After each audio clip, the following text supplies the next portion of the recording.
Do me a favor. Could you say senator instead of ma'am? I love these members that get up and say, read the bill. What difference at this point does it make? The whole island will become so overly populated that it will tip over and capsize.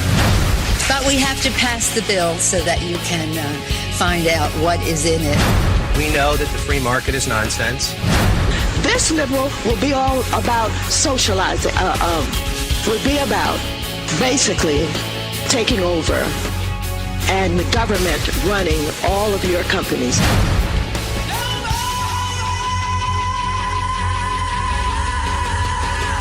The time has come for unfiltered, politically incorrect common sense.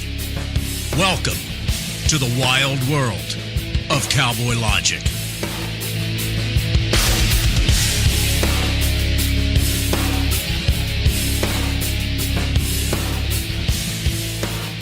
And welcome one more time to the wild and woolly world of Cowboy Logic. Tuesday evening, 9 to 11 p.m. Eastern Time. And boy, the weeks just fly by. And there's so much news to talk about before we even think to talk about the news, other news, I should say. Our prayers, of course, go out to Oklahoma. Well, in general, more Oklahoma, but the whole area has just been devastated for years and years and years with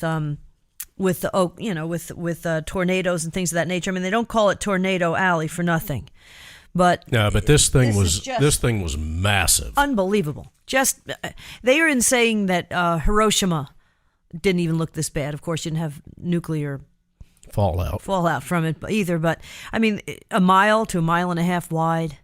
Just horrible. People screaming. 7 people drowned in a basement. 24 confirmed dead. They're still searching for survivors. Parents are calling out for their children with bullhorns. Just unbelievable. Everywhere you turn when you read the news, some of the photos that you see are heartbreaking. There was one that was just so heartwarming, though, a woman who found her lost dog during a live interview, and they pulled it from the rubble. Corbin Burnson, the actor, said on Facebook last night that he lost his mother. And he felt terrible, but he said, you know what? Given what happened in Oklahoma, that's nothing. Yeah, I was just going to say, if you feel sorry for yourself, just turn the news on. Yeah, I mean, we lost one of our puppies today. You sit there and you think, oh, God, it's a dog. You love it.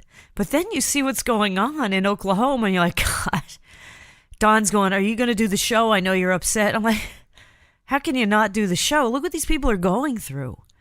This is horrible. And so your problems that you have are nothing compared to somebody who just gets up and finds that they have lost everything. I heard an interview with a guy who said that this is the second time he's lost everything. One was in Hurricane Katrina, and then he moves up to Oklahoma, and then this hits. And he was a war veteran. He said, I saw death and destruction in Iraq and Afghanistan. He had a flag that he was flying that was tattered. He said, but he made sure he had that flag, but he lost everything. And this is not the first time.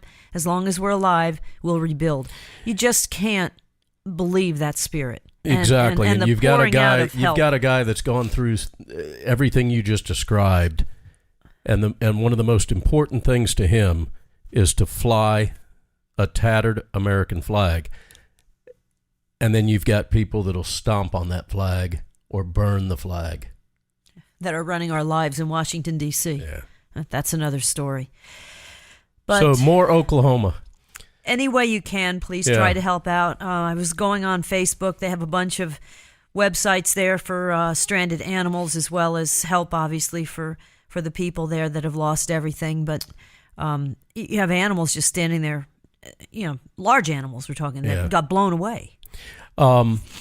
There's a lot of organizations that are going to help, and they're going to donate money, and they're going to collect money that is donated and give to the people that are absolutely devastated. There's not a word. No, I was stammering because I'm trying to think of the appropriate. I mean, we have some tornadoes here, but nothing like this. 200-mile-an-hour winds. I want to make a point that Glenn Beck and Mercury One has set up a a collection source for donations, and 100% of the money. There are no administrative fees. They're not pulling any money whatsoever off of the donations. You donate $10, $10 goes to more. That's Oklahoma. what really needs to be done too, because there's a lot of shysters out there. There's no doubt about it. I mean, well, there's a lot of big organizations that are collecting money and doing good, but they have to pay people. A huge percentage goes to paying the people. You know, but Glenn Beck's the Mercury One. Go on the website glennbeck.com. I'm sure it'll take you over to it. 100% goes to the people of Moore, Oklahoma. And that's good to know. That's great to know, because even with Hurricane Sandy, no one's talking about where the money went for that huge concert that Springsteen and Bon Jovi did. $30 million, whatever was raised. I don't know. Well, I know that there was a lot of landscaping that went down into the Atlantic coast for cities and places that weren't touched by Hurricane Sandy. Do you remember that? Yeah, no, there's a lot of people that are opportunists too. So make sure you know where you're donating to. Do a little background check maybe on these people, but Glenn Beck's Mercury One is that's a no-brainer. He says he's doing it. It's happening. So, as we it just sounds so, on a lighter note, can I? But it just sounds so lame to say a prayer. But that's all you can do. Yeah. You know, and if you know of anybody who has time, you got a horse trailer or something, or you got a truck, you can go out there and pick up some animals. That's helpful. Here I am sniffling away over this puppy that we lost today, and some people have lost everything, just everything. Yep. It pales in comparison. Anyhow, I want to take this to a lighter note. Okay. I feel guilty for doing it. No, I really it's okay. do. But on a lighter note, the citizens of Cuba have something to rejoice about. What's that? Did Castro die? No. Oh, damn it. Sorry. Cuba has lifted the ban. Which ban? This is a ban that I believe started in 2005. They have lifted the ban on energy-consuming appliances like air conditioning, refrigerators, microwaves. And now a Cuban citizen can bring up to 2 of these appliances into the country for non-commercial use. Socialism's a wonderful thing, isn't it? And you think you've got it good. Yep, and that's Cuba. Hey, Gitmo probably lives better. The guys in Gitmo probably live better than your average Joe in Cuba. Absolutely. Unbelievable. Speaking of Gitmo, somebody who should be there. So is there anything going on in the news? I mean, we're having a hard time. It's a downer. Sorry. It's Fort Hood shooter Nidal Hassan, who yelled Allah Akbar before opening fire and killing 13 soldiers and wounding 32 others back in November of 2009, has reaped $278,000 in pay since then because the Department of Defense confirms under the Military Code of Justice, his pay cannot be suspended until he's found guilty. How long is this going to go on? I knew there was a catch there. Come on. He yelled Allah Akbar before he killed these people, and they're still paying him. Now, if he was a civilian Defense Department employee, Halliburton, his pay could be suspended in just 7 days. But he's not. So therefore, he's still paid, and that amounts to $278,000. You know, you can't make this stuff up, and we wonder why this country's going to hell in a handbasket. You wonder that. Top IRS official Lois Lerner is going to plead the fifth. She knows nothing. Hold on. I know nothing, I see nothing, and I say nothing. Oh, I needed that What laugh. a farce. What in the hell is going on in President Washington, Obama. D.C.? I didn't know about it until I read it in the news. I see nothing, and I say nothing. I'm sorry. You know, it's sad. I know nothing, I see nothing, and I say nothing.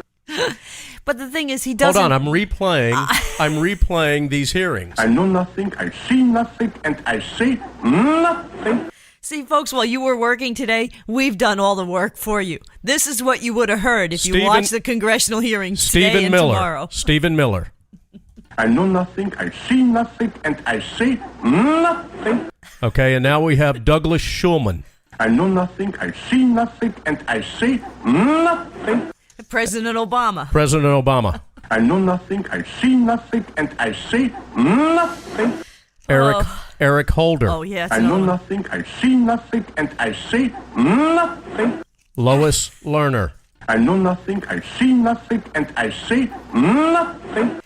And the Justice Jay Department. Carney. Oh, sorry. I know nothing, I see nothing, and I say nothing.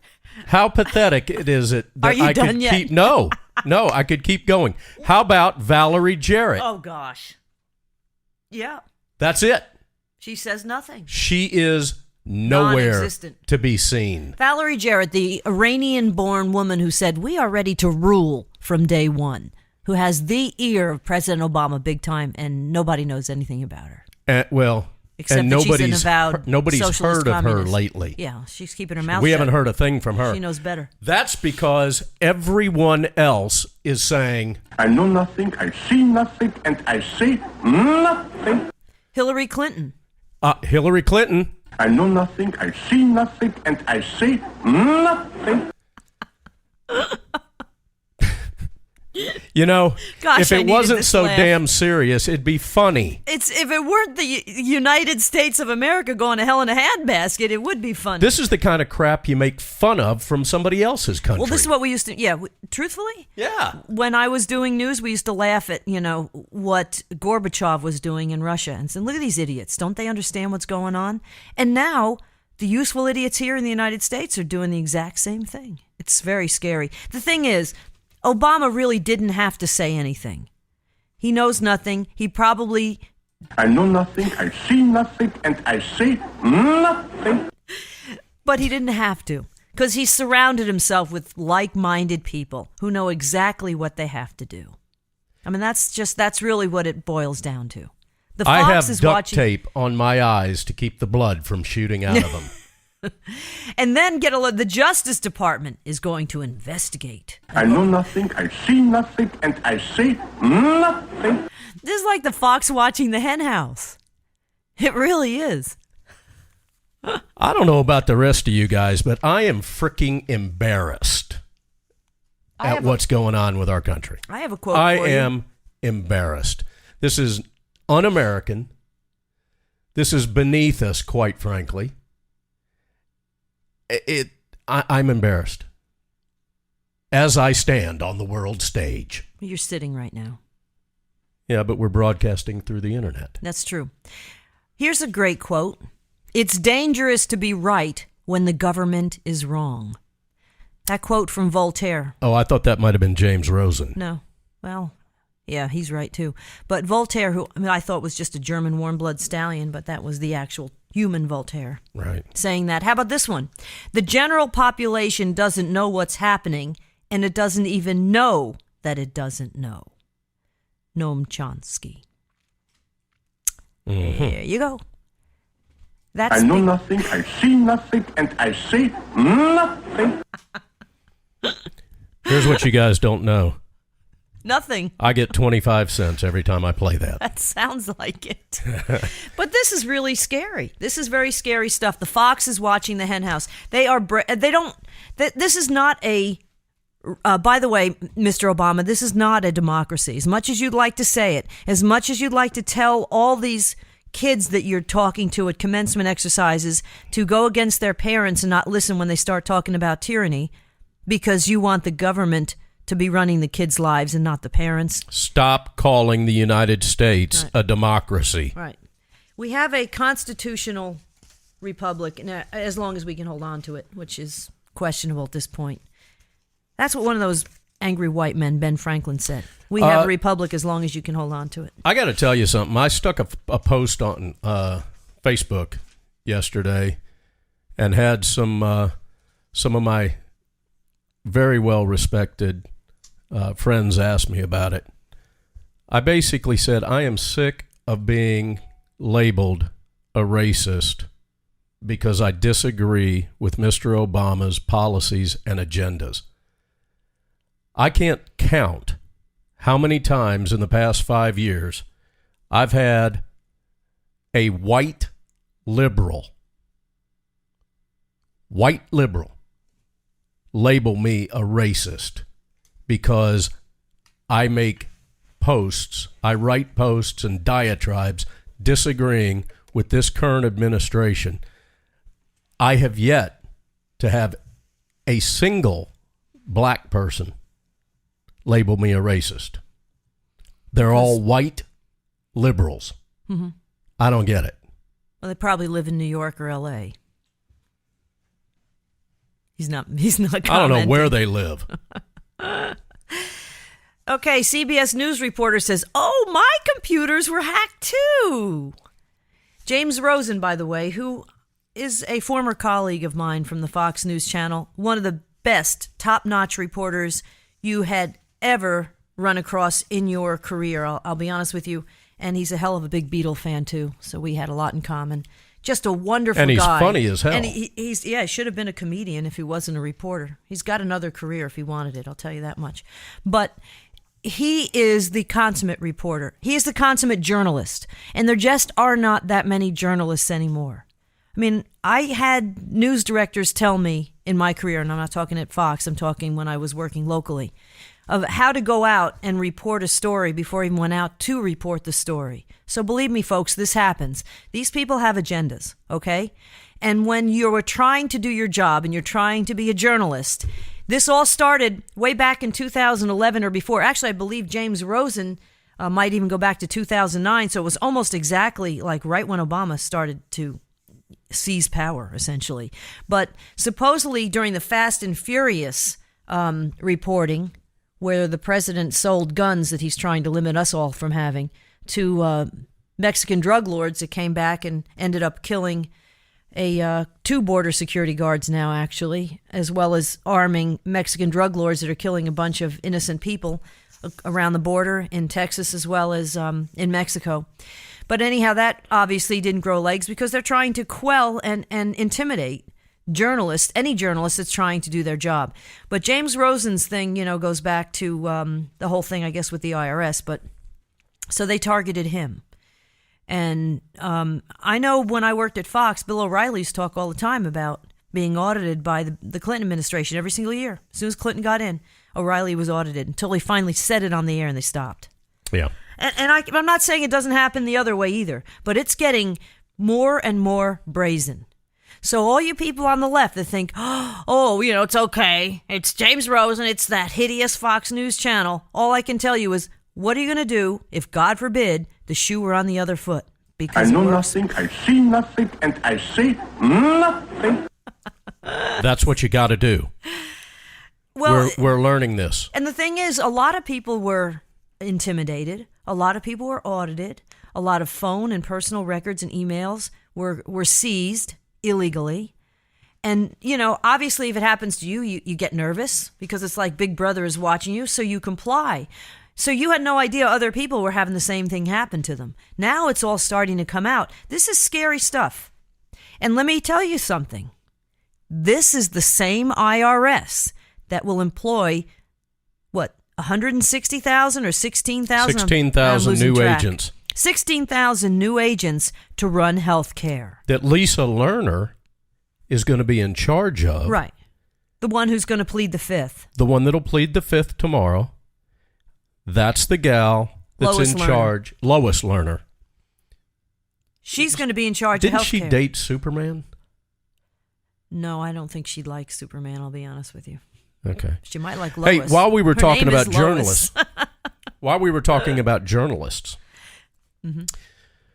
Ari Shapiro, who's with the National Public Radio as a reporter, today tweeted that 3 liberal journalists, columnists, Jonathan Capehart with the Washington Compost and MSLSD, John Marshall, a liberal journalist with the New York Slimes magazine, and Ezra Klein of the Washington Compost, entered the West Wing today.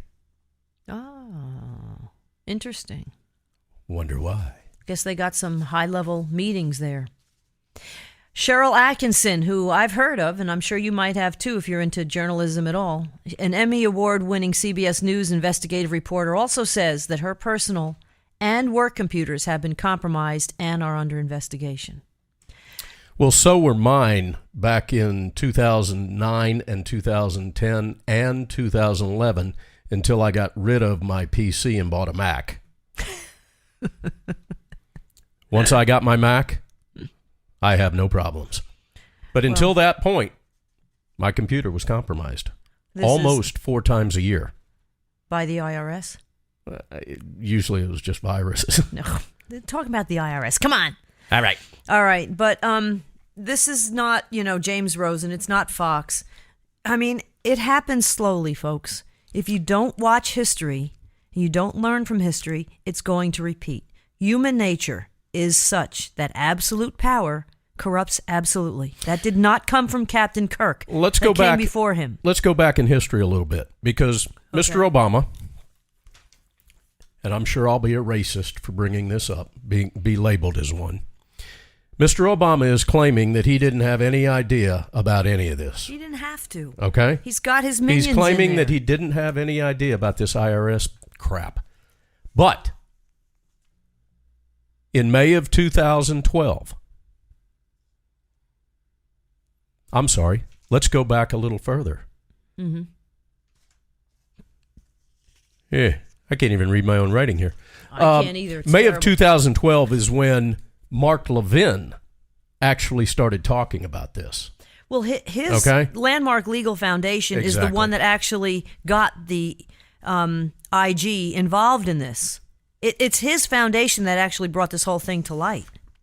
Well, on May 3rd of 2012, Nancy Marks, who was asked by Stephen Miller, at that time, the Deputy Commissioner of the Internal Revenue Service. The one that's was forced, quote unquote, to resign, but he... I know nothing, I see nothing, and I say nothing. That's the guy. That's what he said. Yeah, but he's going to resign. He was going to retire anyhow in 3 weeks. Exactly. So stupid. But on May 3rd of 2012, Nancy Marks, who Stephen Miller asked to investigate this allegations of political targeting of the conservative groups. Now, remember, a year ago, she came back and said that she found that there were significant problems. Nothing was done. And they chose to insulate. She told Miller this. And they chose to insulate President Obama from this as well. But here's the thing. I remember Mark Levin talking about this. Mm-hmm. You can't tell me that one of the minions that's walking around ass-kissing Barack Obama in the White House didn't know that Mark Levin brought this up. This is the President of the United States. Yeah, but they do know that, but they figure that he gets a pass on everything. That's the point. The press is digging down. So he's either lying or he's incompetent. The point is the press is digging down at this point because they're so in the tank for Obama that they can't admit that they're making a mistake until this whole thing with AP came out and the IRS. Because the IRS is something the average Joe on the street's going to be able to identify with and say, "Ho, you want this guy to run your health care? You want this guy to pick and choose who's tax exempt and who's not? You want this guy to pick and choose what GM dealerships, family owned for decades, get to close or get to remain open because the government's taking it over? You get to pick and choose who goes to jail and who doesn't, a la Bernie Madoff and John Corzine? I'm sorry, this is crony capitalism. I know it's been said before. At its worst, it's really not crony capitalism. It's crony socialism. Well, we talked about the solution to this, or a huge repair of the IRS that needs to take place. Oh, it needs to be eliminated. Exactly, it needs to be eliminated. Abolish the IRS. Go to a flat or a fair tax. Well, they'll never do because you've got secretaries with the IRS in Maryland that are using government-issued credit cards. Mm-hmm. This young lady's 37 years old, Yetunde Osene. Mm-hmm. I'm sure I'm butchering that name. She's from Maryland. She was a secretary. She used her government-issued credit card to purchase hundreds of items. She was supposed to be using the credit card to purchase office supplies for her cubicle. Well, if we're paying this Corporal Hassan $278,000, can you imagine the government waste that's out there? Check out what she bought with our money. 2 plus-size trench coats. What's she hiding? A Hello Kitty cosmetic set. Oh. MAC makeup. Hey, that's expensive stuff. A snow cone maker. Oh, everybody needs that. 3 pounds of party candy and a toy piñata. That's why she needs an extra size 4 garment. pairs of children's pajamas. What are these? Who said Apple this? bottoms skinny jeans. Oh, they're things that make you look skinny, I guess. It's a brand. Well, if she's got plus-size trench coats, she might need that. And Ginsu steak knives. Ah, those things never wear out. And steaks to go with them. Oh, I bet. She eats plenty of them, it sounds And one of like. those chocolate fondue machines. Look, this is a government that is out of control, from the left as well as the right, because I don't see anybody in Congress with the cojones to step up to the plate and stop this, with the exception, maybe, of Ted Cruz and Rand Paul.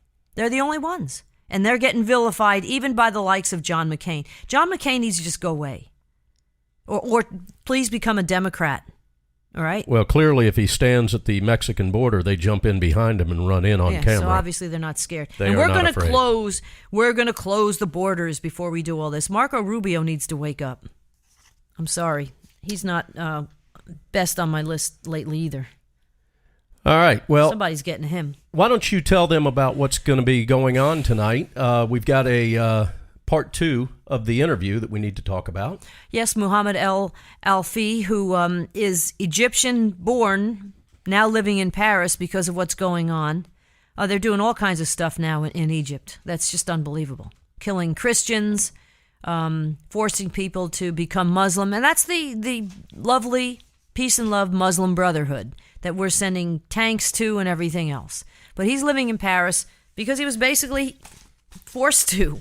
You know, he needed a job. The only jobs in Paris right now are metal workers who are making guns, quite frankly. That's the biggest job in Egypt, I'm sorry.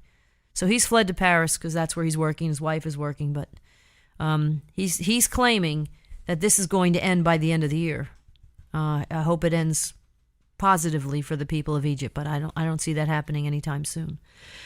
And then on a rock and roll note, getting down to my rock and roll roots, and I must say my condolences also go out to Ray Manzarek's family, the keyboard player for the Doors. He's the guy who wrote dee-dee-dee-dee-dee-dee, that he played that, the Farfisa organ.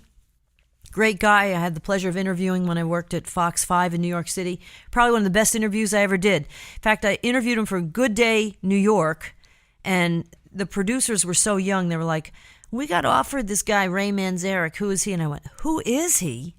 You got to be kidding me. Get him. And they're like, okay, if you want to interview him, we'll get him for you. Who is he? Stop. He's a keyboard player for the Doors. Okay? Anyhow. I know nothing, I see nothing, and I say nothing. But he was just a great down-to-earth guy. He autographed my Doors album for me because he's the guy with the geeky guy with the glasses. If you look at your old Doors albums, and he put like a little circle around his face and he put, "This is me." Anyhow, he passed away from cancer. He was 72 years old yesterday. And again, given what's going on in Oklahoma, all this stuff gets overlooked. But our condolences out to Ray and his family. And just a great guy. But we've got a rock and roller who's made a pretty good, I would say, footprint for himself in the rock and roll biz. His name is Tom Kiefer, who is the lead singer. Hold on a second. What? That was last week. Last week what? What are you doing? I don't know. What am I doing? I thought we had more of an interview with him. Oh, we didn't no, have no, enough? no. Oh, my bad. Okay. I thought we had a two-parter with him. No. Well, then we did have Tom Kiefer. No. I'm sorry. I know nothing, I see nothing, and I say nothing. See, I can do that because she's blonde.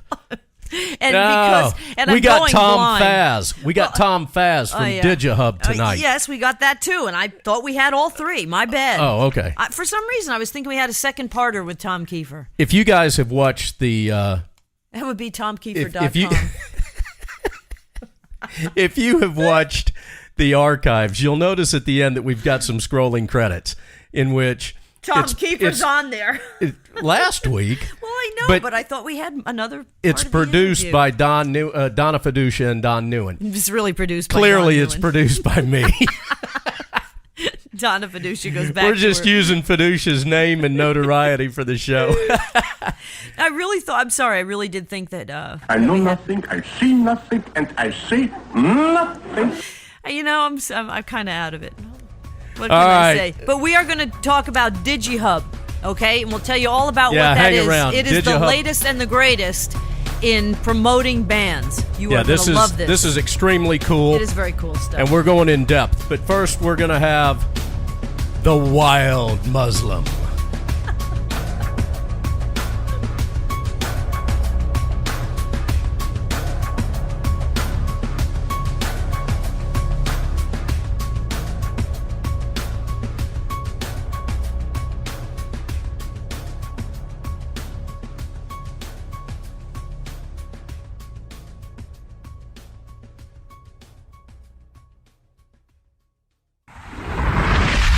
Check us out on the web at CowboyLogic.us.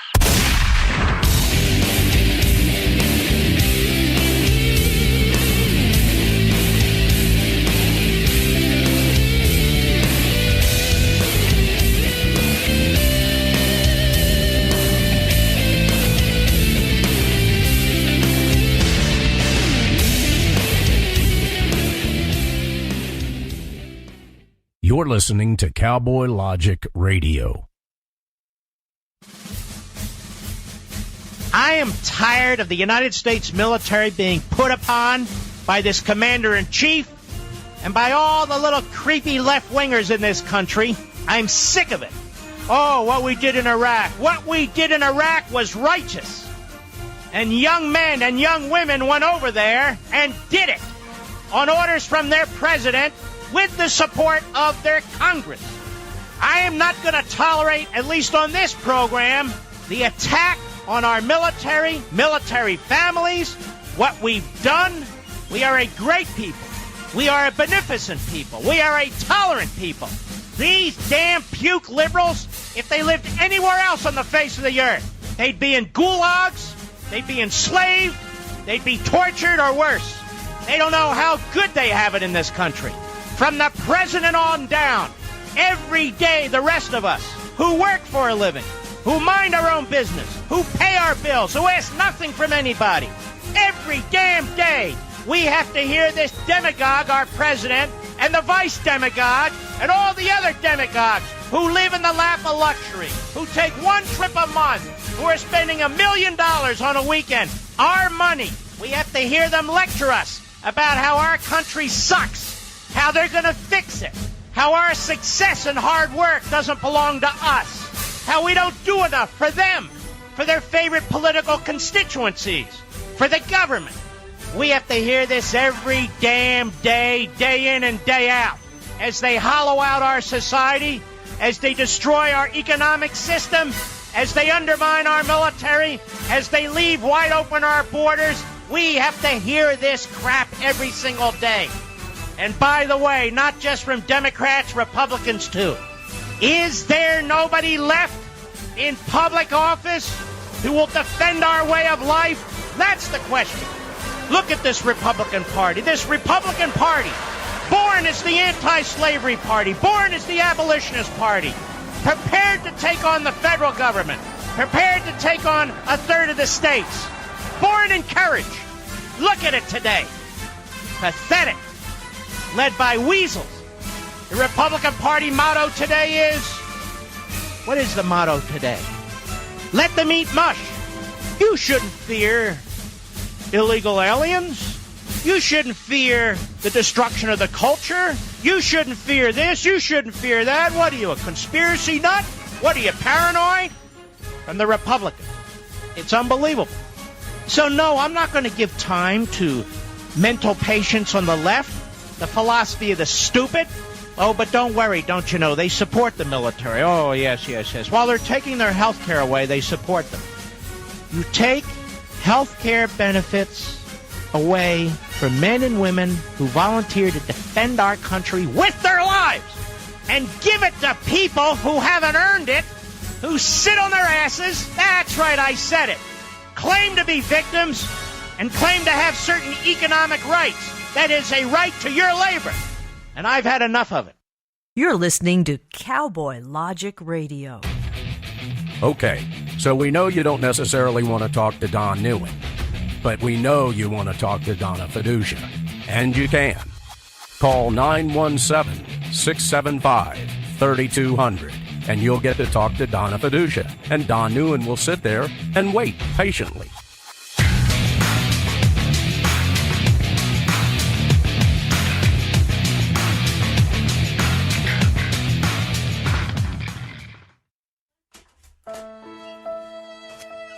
Mom, I'm home. Hi, honey. Did you find a job? Not yet. Again? Oh, maybe next time. Maybe not. Why should I get a job? I got a roof over my head, 3 squares, laundry done, and thanks to Obamacare, health care till I'm 26. I've got it made.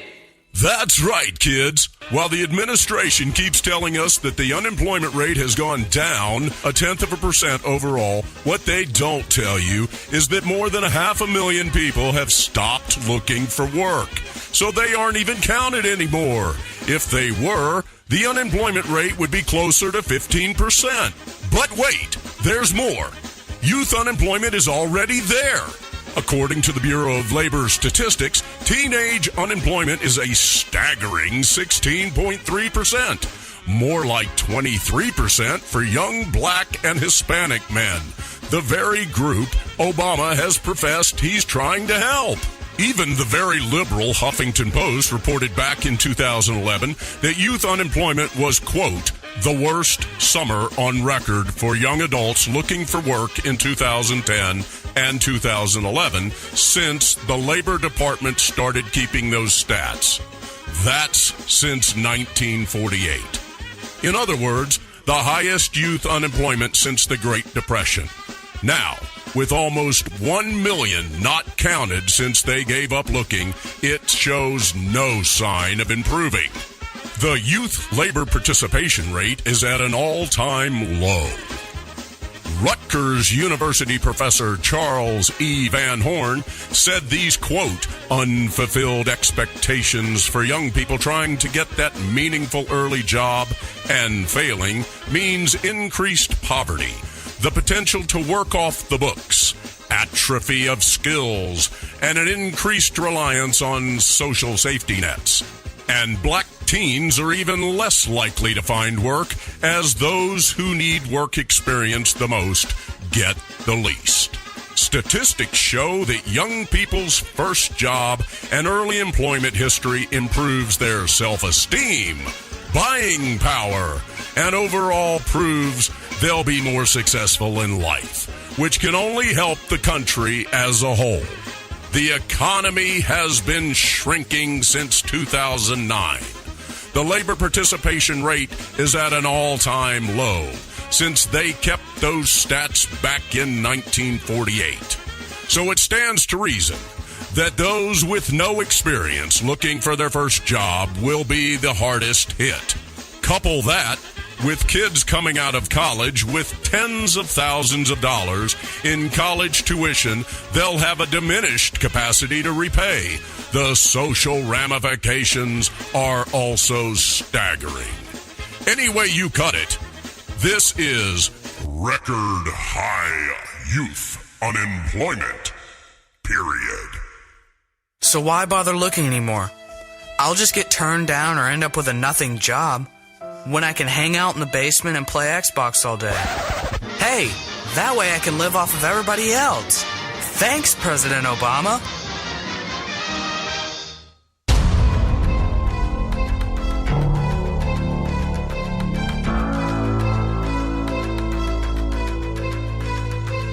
Government is not the solution to our problem. Government is the problem. Government is the problem. Government is the problem. Government is the problem. You're listening to Cowboy Logic Radio.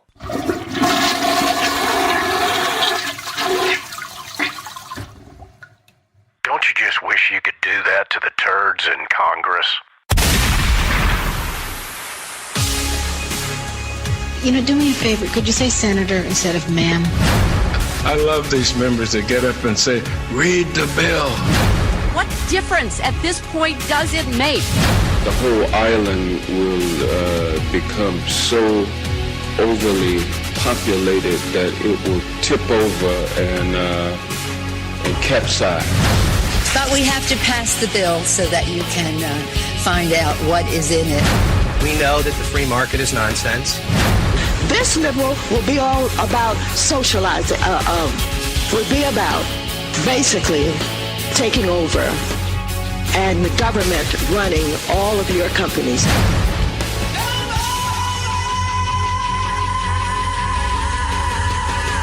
The time has come for unfiltered, politically incorrect common sense. Welcome to the wild world of Cowboy Logic.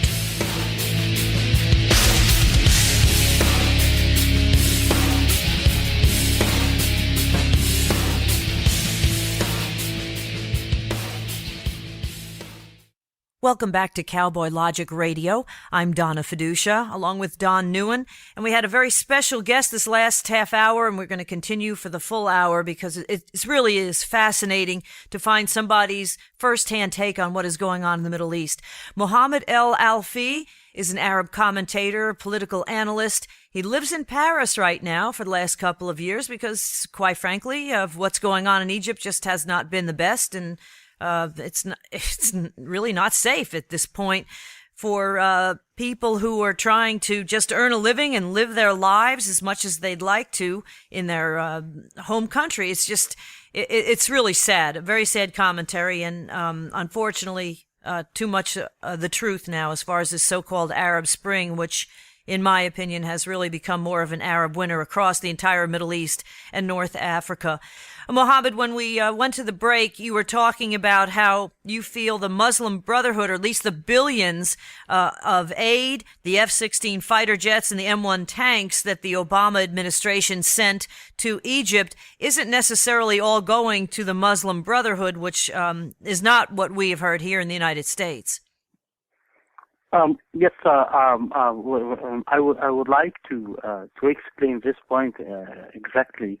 The U.S. administration understand well that is all this military aid and the military equipment shipped to Egypt. It's going to the military administration, and the military administration in Egypt is very separate from the Brotherhood or the president of Egypt, the extreme president of Egypt right now. And the U.S. administration understand well that a Brotherhood can't control the Egyptian army, and if they will try one day to control, and they have tried the previous months, but they didn't success. If they will try to do it again, they will be terminated by the army directly. Why isn't the army stopping all the killing of the Christians, though, still in this country? It seems like there's no problem with eliminating anyone who's Christian and burning the churches, and that's not what Egypt was all about, in the past. There is a critical point in this subject. Now the Egyptian army, all Egyptian people, they rely on the Egyptian army especially. We trust the Egyptian army, and they are doing a great efforts and to protect borders. Imagine that. That is the Morsi himself escaped from the prison and then went out to be a president to Egypt. And who bring out Morsi from the prison? Hamas members and the Brotherhood gangs during the Egyptian revolution. Also, yeah. Mohammed, I didn't mean to interrupt you. I thought you were closing that thought. If you want to finish, let me know. But I do have a question. Yeah, it's okay. All right, here's my question. And this is to put this into perspective for our listeners. The overall population of Egypt, what percentage do you believe is supporting the Muslim Brotherhood, and what percentage of that population do you feel would like to remove the Muslim Brotherhood? Okay, let me say in figures. The Muslim Brotherhood members at maximum 1 million persons. The Egyptian population 92 million persons. The people, they have rights to vote in any elections, 52 million Egyptians. And if you will go to the percentage you are talking about, now after the trial of the Brotherhood and after they destroy all the moral and the principles inside the countries, inside Egypt, before when they take more than 52% when Morsi win because the people don't like the regime of Mubarak to return back again. But if they will go to direct election right now, they will lose and they will not take more than 20%. Well, see, that's the thing is that sort of is what happened here in America. Exactly. You know, we've been sold a bill of goods, and that's not really what happened. But here, we were dumb enough to elect him a second time. Well, I think that in 2008, we had no one to pick from. There were a lot of disgruntled Republicans and independents that looked at Obama as a cure for the problem. And that clearly was not the answer. And quite frankly, probably the same thing happened in Egypt. See, here's what I look at people, I judge people by their actions, Mohammed.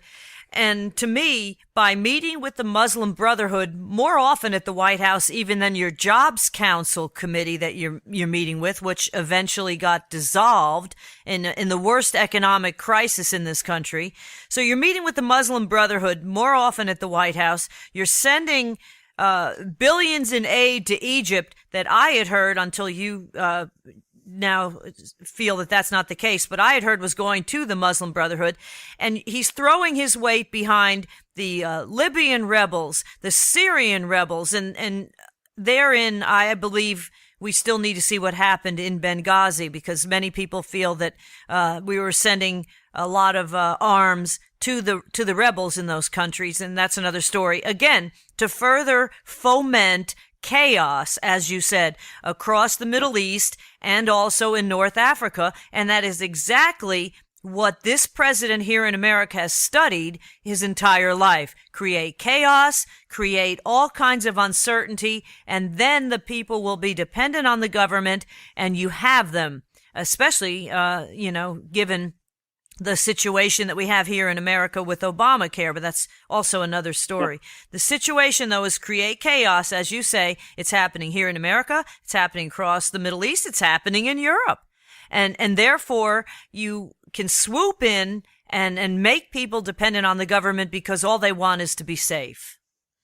Well, the analogy is that if a child, again, that I've used this numerous times, if a child goes to their parent for sanctuary, safety, and comfort, both on a financial and an emotional level, and if you create the chaos, if the parent constantly created the chaos, then the kid's going to, first of all, it's going to ruin the child's mind, but also that child is constantly going to clutch to that parent for that sanctuary and security. And I think on a national or even an international level, that's exactly the game plan behind the Obama administration, quite frankly, the Muslim Brotherhood, and on even a larger scale, this one world order crap. Yes, let me say a small comment on this about this paragraph you said, you and Donna. We can't, the people, if this is strategy to let the people go directly to the government because that is the last solution. Government will solve problems. Government will protect them. This is also not a successful strategy, because with the people creating this case of chaos outside states or inside states, they don't have the last solution. They can't tell the people what is going on. If you would like to now, let me give me on a small example, direct example, actual. If we are all in one building, and you will burn, this building will burn, and we are inside, you think we will not be hurt? We will not be hurted? Mm-hmm. Of course, all of us will be hurted. Most of the world, like people inside one building. Well, most of the people will be hurted. Of course, they're going to be hurt. And that, again, is also part of the grand design, because even the World Health Organization has stipulated that it feels the world population needs to be decreased by 80%. They've stipulated that. And, this all falls in line. It's very scary stuff. Yes, that is the crazy idea about the golden billion population. So we have to create, because in 2020, the population of the world will be 8 billion. So they would like to create more chaos, to create more of regional wars, mm-hmm. or World War III, to reduce the population. They are expecting, if this World War III will done, 4 billion people will die in this war. It's incredible to believe that is we are ruled by crazy people. That's a crazy idea, and the people is working for all this. No one we can't say they are respecting humanity. They don't have moral or principles. No, there's no responsibility, which is one of the problems, obviously a huge problem also in the Middle East for many Arabs and obviously for those who are very extremist, is Israel. We haven't even gotten to that point, because to me also it seems like this president, despite trying to tell Israel what a great friend he is to Israel, he really basically threw Israel under the bus, and Netanyahu isn't falling for it. And we do want to bring in our friend Sam Fierman, who's lived in Israel. He's American and Israeli citizen, which we're going to have hopefully in the next couple of minutes. We'll bring him on. But again, with what's going on with Egypt, which was a country that was pretty much coexisting with Israel, that does not also seem to be the case anymore. Hello? Whoops, did we lose you? Mohammed, are you there? Yes. Oh, okay. I thought we lost you there. What can we do as far as Israel and its relationship to Egypt now, given this situation here with the Muslim Brotherhood? Let me say, Muslim Brotherhood backed by Obama administration, and they will obey the orders of Obama administration. If he will say, be good with Israel, they will be good. Don't be good tomorrow with Israel, they will say, yes, sir, like slaves. But let me talk about Egypt, about Egyptians, moral and principles. We have a peace agreement with Israel. Now, it's almost near to 40 years ago, when Sadat signed this agreement with Israeli Prime Minister Menachem Begin. It was in a great ceremony. I believe that is the people in Israel looking also for peace, looking for love, because they would like to be saved, like Egyptians. Exactly, we need the same things. All human beings need to be saved, need security. Mm-hmm. All of us hate wars, but unfortunately, the politicians, they create wars, not for normal people like me and you and Don or Sam. No, we are not creating wars because we don't have a crazy goals. We don't have a crazy goals. We are not dreaming by crazy goals to achieve. we are looking only for normal life. But about Egyptians don't have a problem with Israel right now. Why we should have a problem? We have a peace agreement. Both of us must respect this agreement. But Morsi has renounced that agreement, and he is the head of the country now. No, Morsi is saying and used to give us speeches according to his master Obama, ordering him to say that, don't say that.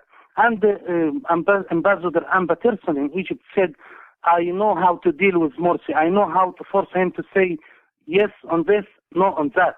The U.S. officials used to say it frankly, but Morsi is trying to be a hero in front of the Egyptian peoples. But most of the Egyptians now know that Morsi is a liar. He's not an honest person. And again, I will repeat, we will terminate this gang before the end of 2015. But you're saying that Morsi is a puppet of Obama then, so therefore, indirectly, you're saying Obama is looking for the destruction of Israel. No, Obama is he's a politician, and the Israelis is a politician, right? But they have an agreement, secret agreements. Of course, we are analyzing what we can see. But the secret agreements, of course, we can expect. We can't see all things. We can't see all these things written. We are not listening to them phones. We are not listening to the message, secret message via ambassadors. You know, but we are expecting what is going on, what is coming soon, according to the actual behaviors on the ground. Today, let me give you a small example. The Israeli airplanes, military airplanes, or Israeli air forces hit places in Syria last night, right? They said it's a shipment of rockets, Iranian rockets going to Hezbollah in South Lebanon. Mm-hmm. And the Morsi said today, oh, no, we refuse this. We refuse this. Last week, he said, we must terminate Bashar. And when he went to Russia, he said, I agree with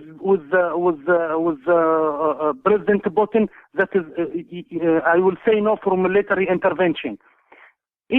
Every week, Morsi is giving a different speech. Is saying the thing and the opposite of the thing.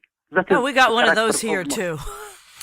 Mohammed, let me ask you a question, and I'm going to kind of change direction here. Yeah. Hopefully, you'll be able to educate me on this. Yeah. The position of Sharia law. Yeah. Now, my concern is, first of all, that in Egypt, the Muslim Brotherhood is very pro-Sharia law. Am I correct or incorrect? Sometimes, if they will need this Sharia to achieve goals, they will talk about Sharia. If they don't need it, they will hide it now.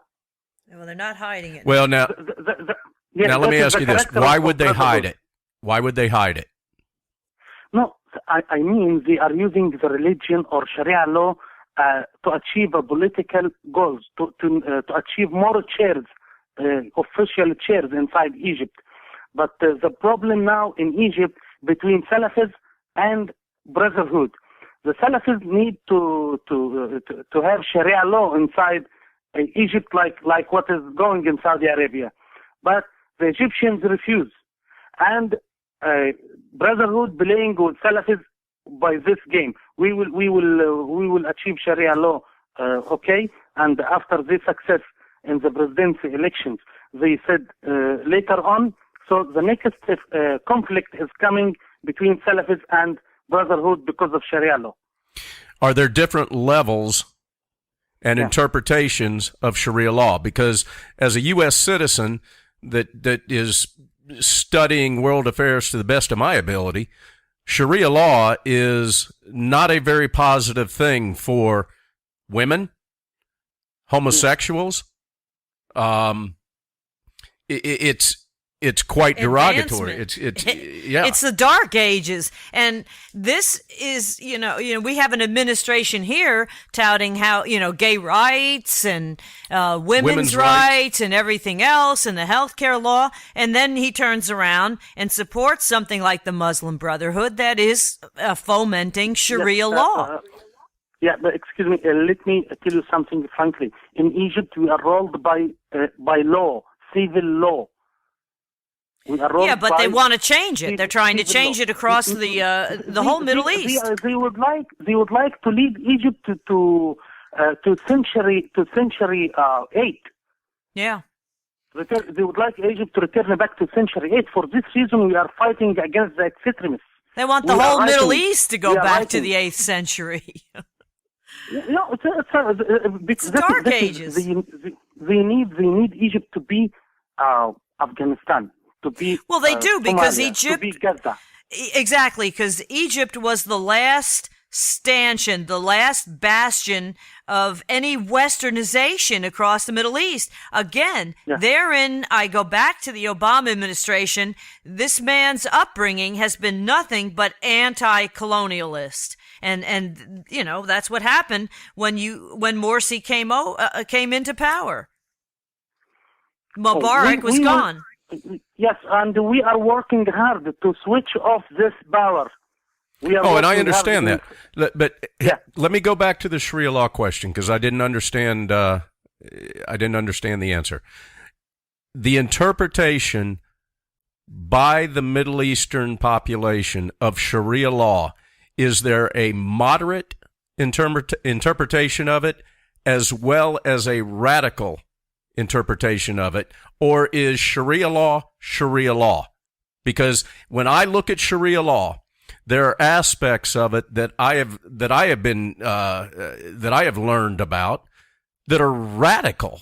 I mean, there are aspects of it that I definitely would never want to surface in the United States. So, is there a moderate? Is there a moderate interpretation and implementation?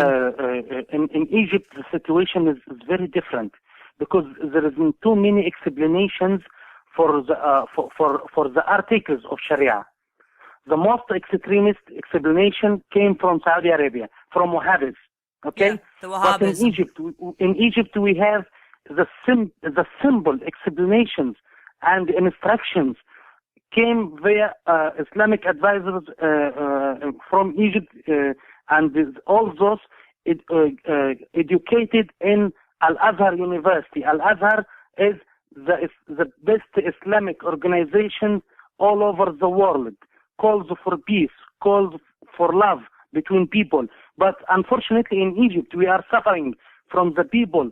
Egyptian people live and get instruction and get money from Wahhabis and return back to Egypt to say we need Sharia law inside Egypt by this extreme explanation. Yep. You get what I mean? The oil money from Saudi Arabia is being used to foment the Wahhabism extremists of Sharia law across North Africa and the Middle East. And that's pretty evident here. But again, we have an administration here who doesn't seem to really care. You wanted to get rid of Mubarak. He was westernized. They didn't like it. He's gone. And now you've got the Muslim Brotherhood in there, and it's very hard to fight against these people if they're killing off the opposition. It's as simple as that. And unfortunately, it seems like that's happening in Libya, Syria, possibly Saudi Arabia, if it's, to the world, the one world order's, grand design. That could happen there too. And we're sending troops everywhere, and nobody in this country even knows about it. The mainstream media doesn't even talk about it. You know the last mistake for Obama administration is 3 weeks ago, via the ambassador in United Nations, Susan Rice, and via also John Kerry. They would like to create a new case inside Morocco, in the Moroccan Sahara. Yep. In the Moroccan desert. They said this United Nations watching the situation between Polisario and Morocco. We need them to write reports about human rights and to control and to make inspection for everything. That's impossible. That is you are destroying everything inside Morocco. If you will do that, you need to create a chaos also in Morocco. What is that? What kind of brains thinking to create this? And I'm sorry to say, a bloody chaos.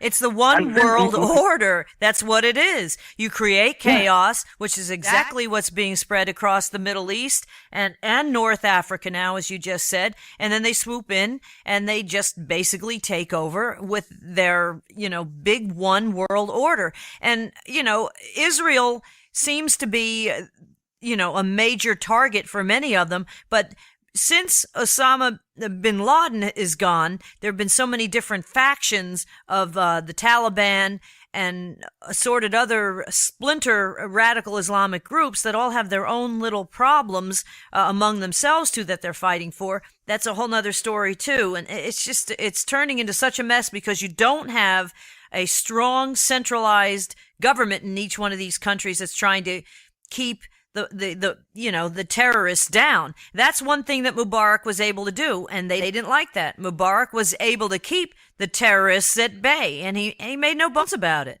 But unfortunately, as soon as he's gone, it's almost like the floodwaters have been opened. By the way, I have to say something for the history, and we are respecting the people listening to us. Mubarak was working against the terrorists. Mm-hmm. Most of the terrorists and the extremists was jailed, and thousands of them was outside Egypt because if they will be back, they will be jailed and arrested. Right, but that's what I just said, and then they're not happy. Yeah, that's not happening now. When Morsi went and backed by US, all extremists returned back to Egypt from Afghanistan, from Eastern Europe, from Somalia, from Gaza, all extremists. Now in China, the situation, they would like to create a military groups, small gangs like that, to fight against the people. But the army controls China again. Yeah, but again, you don't send billions of dollars into an unstable country that Egypt has become now. It's just stupidity on the part of this administration. It was done against, actually, Congress tried to stop it, and he ran end runs around, did I say the right way? Around that whole thing, and sent the billions and the military aid and the M1 tanks to Egypt anyhow. It seems like if you want to create chaos, you want to create the worst case scenario, you do exactly what's happening. It makes no sense to anyone who's civilized. All right. Okay, where is the American people to say to Obama administration, for example, that is the American money we don't like to send the aid to this extreme regime? Well, we did, but he didn't care. He sent it anyhow. No, he must, not he should. He must be care about the people vote for him. If he will ignore, that is the responsibility of the people. The problem is he's got half the people snowed and the other half totally disagree with his policies. So this is a country divided. Yeah. Earlier when I asked you about what percentage supports the Muslim Brotherhood in Egypt, well, right now in the United States, we got a real problem because we've got half the country supporting the Obama administration and the other half is not. So we're 50-50. But the only reason why they're supporting the Obama administration is not his... With the end of this year, will not be 50-50. Well, from God... Will not be 50-50. From your lips to God's I hope so. ears. If Obama will go to direct election, will not take more than 30%. But the problem is the 50% of the people here that back him only back him because they're getting free stuff. They're thinking about themselves. They have no idea what's going on internationally, nor do they care at this point to find out, which is really sad because it's going to come back. Next thing you know, we have to wake the sleeping giant And we could be looking at a situation where we're going to get ourselves into a war that we don't want to. I mean, all right, Donna. And usually the left is so critical of wars, but for some reason, when your guy's in office, it's okay. All right, take us to break. We're going to try to get Sam Fierman in here after the break, and so you so eloquently take us to break. Okay. I'd like for you to do that. We want to thank our guest, Mohamed El-Alfy. He's an Arab commentator and a political analyst, an Egyptian native now forced to live in Paris. We'll have him back for some more, and we do want to bring in some friends of ours to talk with him as well about the whole situation in the Middle East. Stay with us here on Cowboy Logic Radio. Okay, that interview was done, I guess, actually a couple of weeks ago. And unfortunately, when we tried to bring in Sam Fierman and my friend Fran Horton to ask, from a Jewish perspective, questions of Mohamed El-Alfy, we had a lot of technical problems just because we had one person in one area of the United States, one person on a bus, one person in Egypt. I mean, in France, it was all over. So it just didn't work technically. It was a Skype issue. Well, the problem is, too, we've got a lot better radio station now too. We have a lot better equipment. Yes, which we haven't mentioned. Yes, we should. We are now proudly part of the American Pride Network. Mm-hmm. And I've actually got some people that are still going to Blog Talk Radio trying to find us. Please stop. Please stop. All right. Before we go on to our next little segment here. Why don't you explain? CowboyLogic.us is all you need to do. Yeah. If you want to listen to the show, go to CowboyLogic.us. Of course, if they're listening, they already know that. Yeah, you got a point there. That doesn't make sense. So tell your friends. Tell your enemies. All right. Tell your Obama supporters. How about just reposting it for us on your Facebook page? There you go. That'll work. I think Donna's agreeing to pay $5 for every new like. No, I'm not. Oh, okay. All right. All right. We've got a gentleman that's going to be coming on the air here shortly with us named Tom Faz. He's fab. And I like to say that, Faz. But Donna likes his accent because, it reminds her of the Beatles. Yes. Because he's from the UK. And anybody from the UK to Donna sounds like John Lennon. I melt.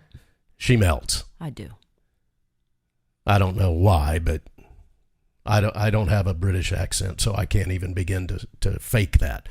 At any rate, Tom Faz is going to be with us here in a few minutes from the UK, speaking with a British accent, talking about something that I sat the first time and listened to him just in awe about DigiHub. And he actually not only has become a friend, but a client. And we're going to be providing the buses for this tour. Is that like the hair club for men? He's Very not only similar. a friend, but a client. But I know what Tom's head looks like. Oh, really? Yeah.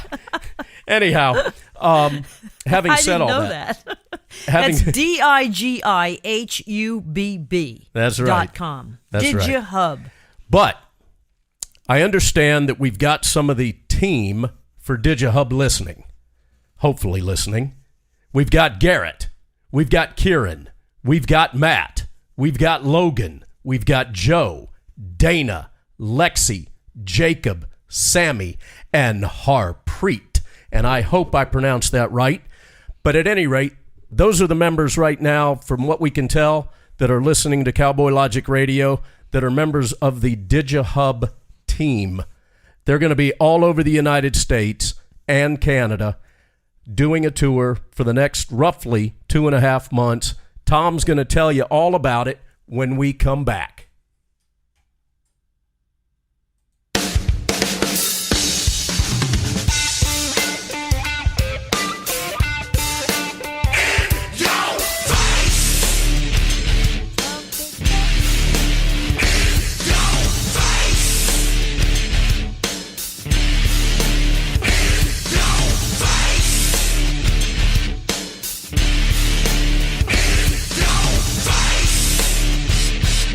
You're listening to Cowboy Logic Radio. Hi, this is Tom Faz with DigiHub. Whether I'm in a tour bus, a hotel room, or back home in the UK, I'm listening to Cowboy Logic Radio. You should too.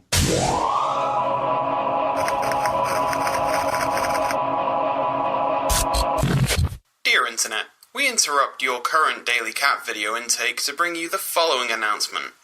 America, you guys watch billions of online videos, subscribe to thousands of channels, and leave millions of comments. Sports highlights, TV clips, vloggers, and those you've come to love, musicians. And after 12 months of hard work, we feel it's about time to hit the road. That's right, guys. This summer, DigiHub is taking over. Starting this summer in the United States, we'll be hitting Washington, Oregon, California, Arizona, Colorado, Texas, Missouri, Nebraska, Minnesota, Wisconsin, Illinois, Michigan, Ohio, Indiana, Kentucky, Tennessee, Alabama, Georgia, Florida, South Carolina, Pennsylvania, Maryland, New Jersey, New York, Connecticut, Rhode Island, and Massachusetts. Tour dates and locations will be announced soon. And to you lovely people in Canada, don't worry, we've not forgotten about you. We'll be doing a couple of intimate shows in August, so keep an eye out. This isn't even all we've got planned for this summer, so make sure you're up to date by checking digihub.com/tickets for more information on tour dates, tickets, and other events. And for more information on artist announcements and 500% more awesome, you can find us on Facebook, Twitter, Tumblr, and Instagram. Oh, and to the rest of the world, don't worry, we still love you, and we'll be seeing you real soon.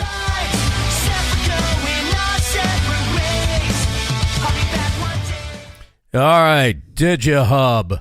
So what we're going to do now is we're going to find out all about DigiHub. Donna, do you want to learn about this? I do.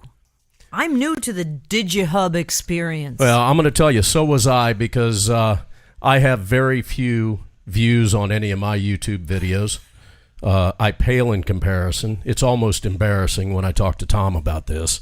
Although, I'm hoping that what he'll do is somehow link me to Matty Jane's site, and then I can have 800 million views, 900 million. Tom, are you there, buddy? Hey, guys, I'm here. Wow. It sounds like you're right next door. You sound like John Lennon.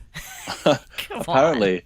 I've never ever had that before. I've never been told I sound like John Lennon, so well, that's a you new sound one like for me. just a rock and roller in general. You sound like Julian Lennon. British.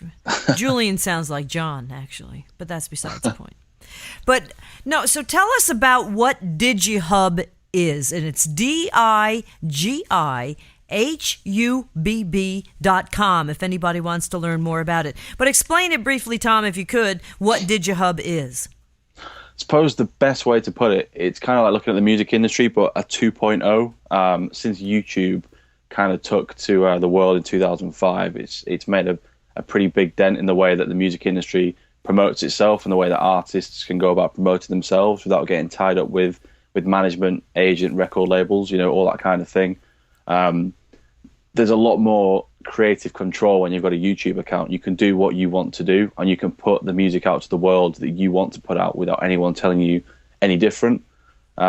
With that, we found that the past sort of 3-4 years, some of these artists who've made the YouTube channels and the YouTube accounts have found themselves with these, huge followings, and they're still on their own. There's no management, like I said, there's no team behind them. They've got these huge followings. They're on their own. They've done it all themselves, and it's kind of what to do next, really. We've kind of stepped in to help out to put these touring concert series together. As you say, we're starting in the US in June, July, August, and we're set to hit a couple more continents before the end of 2013's out. But we're that middleman to help them, engage with their fans live on stage rather than just being sat on their bed performing to a webcam. Yeah, because none of these folks have toured, am I correct? There's a couple that we're going to be working with who have, somewhat toured. It's been maybe a couple of weeks. They've not done a national tour on the, to the extent we're doing it. But there is a couple that haven't toured, and they've got, in excess. I mean, one of the artists who we're going to be going out with, it's still in the contract negotiation stage, so I can't say who it is, but these guys have got, in excess of 1 million subscribers on YouTube, but they haven't toured. So they've got this huge fan base, this want for people, people want to see them live in their home states, in their hometowns, but they haven't actually been out and been on the road yet. So it's going to be new for quite a lot of people. No number twos in the bus. Oh, that's, all these newbies that are going out. No number twos. Do we need that much bus. detail? Well, yes. Tom. Gosh. Yes. Take us back a year, 2 years, however long you need to go back, and tell us how you came up with this idea. What spurred, the seed? How did the seed of this whole thing get planted? It's kind of it's come from a couple of different areas. I've worked in what you probably call the mainstream music industry when you bring in DigiHub into the equation. I've worked tours, all the way from the bar circuit up to the arena circuit, and I just found that when YouTube was introduced to the world, at the end of every day, everyone would kind of gather around a laptop or a computer, and you'd spend a couple hours on the bus just watching music through YouTube. So that was when it kind of clicked that it was maybe something big, something that was going to change the way that the music industry works. But then, there's also the other side of things. When you bring record labels into it, a close friend of mine was in a band. They got this offer. Everyone was deciding whether they want to go to university or whether they want to, jump in, get a full-time job or pursue something else maybe. These guys were in the situation where they were in a band. They were a good band. It's not just me saying that because they were, close friend. They were really good. They were all, really talented musicians. They ended up signing what I think was a 6-year deal with this record label, and they signed all their rights to this label, who essentially shelved them. Didn't do anything with them for 2 years. They played a couple shows in that 2 years. They had to pay part of the show fee to the record label because it was contracted, even though the record label had they hadn't done anything to help them in any way at all. And it got to the stage where they just said, you know what, there's no point in any more. The record label aren't helping us. Anything that we do, we're doing on our own. We're still having to pay them. We're losing money. It's not fun anymore. Whereas you look on YouTube and these guys are genuinely having fun with what they're doing. There's no one pointing the finger, telling them what they have to do. If they like a song, they cover it. If they've got original music, they can record that and put it up to the world. And the fact they're putting it out to the world as well, they're essentially putting themselves out, up on the chopping block. If you post something on YouTube, that can be watched by millions of people all over the world. And, people can be horrible. People can be nasty. There's the ability to comment, like, and dislike on YouTube. If you put something up and someone wants to slate you, we all know about the internet trolls. People can do that, and it can knock you off. So these people who've actually battled through it and put those first few videos up, myself and my team have got the utmost respect for them, and they're the guys that we want to work with because they stick with the integrity and they do it because they've got a genuine love for music and the way that it works. Exactly. See, that's what I hated about the music industry, 2 decades, actually 3 decades ago now when I first started in rock and roll radio. Everything was whose backside you kiss, quite frankly, in the record company. And these people, pretty much made or broke a lot of these bands, unless you were like a Bruce Springsteen where you toured your butt off and you made your own following because you do 3.5 or 4 hour concerts. Very few of those. Someone like a Maddie Jane would have to hope that she's going to, get seen by the right people. And, it could be a person that might not like her or it's like under a microscope and this scrutiny. And a lot of times you've got these cookie cutter consultants who have no creativity whatsoever. And this way, the people can choose who they really want. And it's really a wonderful thing because the true cream does get to rise to the top. Oh, yeah, definitely. I mean, you touched on Maddie Jane. She's one of the ones, one of the artists who we're lucky enough to have out with us this summer touring. And we all really can't wait. She's 14. She's based out of Chicago. And like Don touched on the start, she's got the insights that she's got on YouTube are incredible. There's almost, I think it's 800,000 subscribers and over 280 million views. This girl's 14 and she's essentially done that herself. She's put the covers out that she wants to do. She's released a couple of original songs, and she's got that fan base because people want to see her. There's been no record label getting involved. She's recently started working with a management team who obviously, we've been dealing with those guys. They're fantastic. They're in it for the music and the integrity of the industry. And it just goes to show, there's nothing. You mentioned cookie cutters. There's no one else really like Maddie Jane out there. It's and she's very refreshing. It really is. Yeah. Who are some of the other artists that you have locked down for this? We're also working with Annie Rose, who's based out of Tennessee. Another great artist. She's probably, she'd probably be seen as being reasonably new to YouTube. She's just getting momentum up that a lot of artists do. It's going to be another one that's going to be huge. You can just tell, the covers that are being put up. There's more production value going into it with all the original music. There's some, incredibly catchy songs. And then we have 3 other artists on the tour who, again, we're working the contracts through tonight, so I can't actually say who they are at the minute.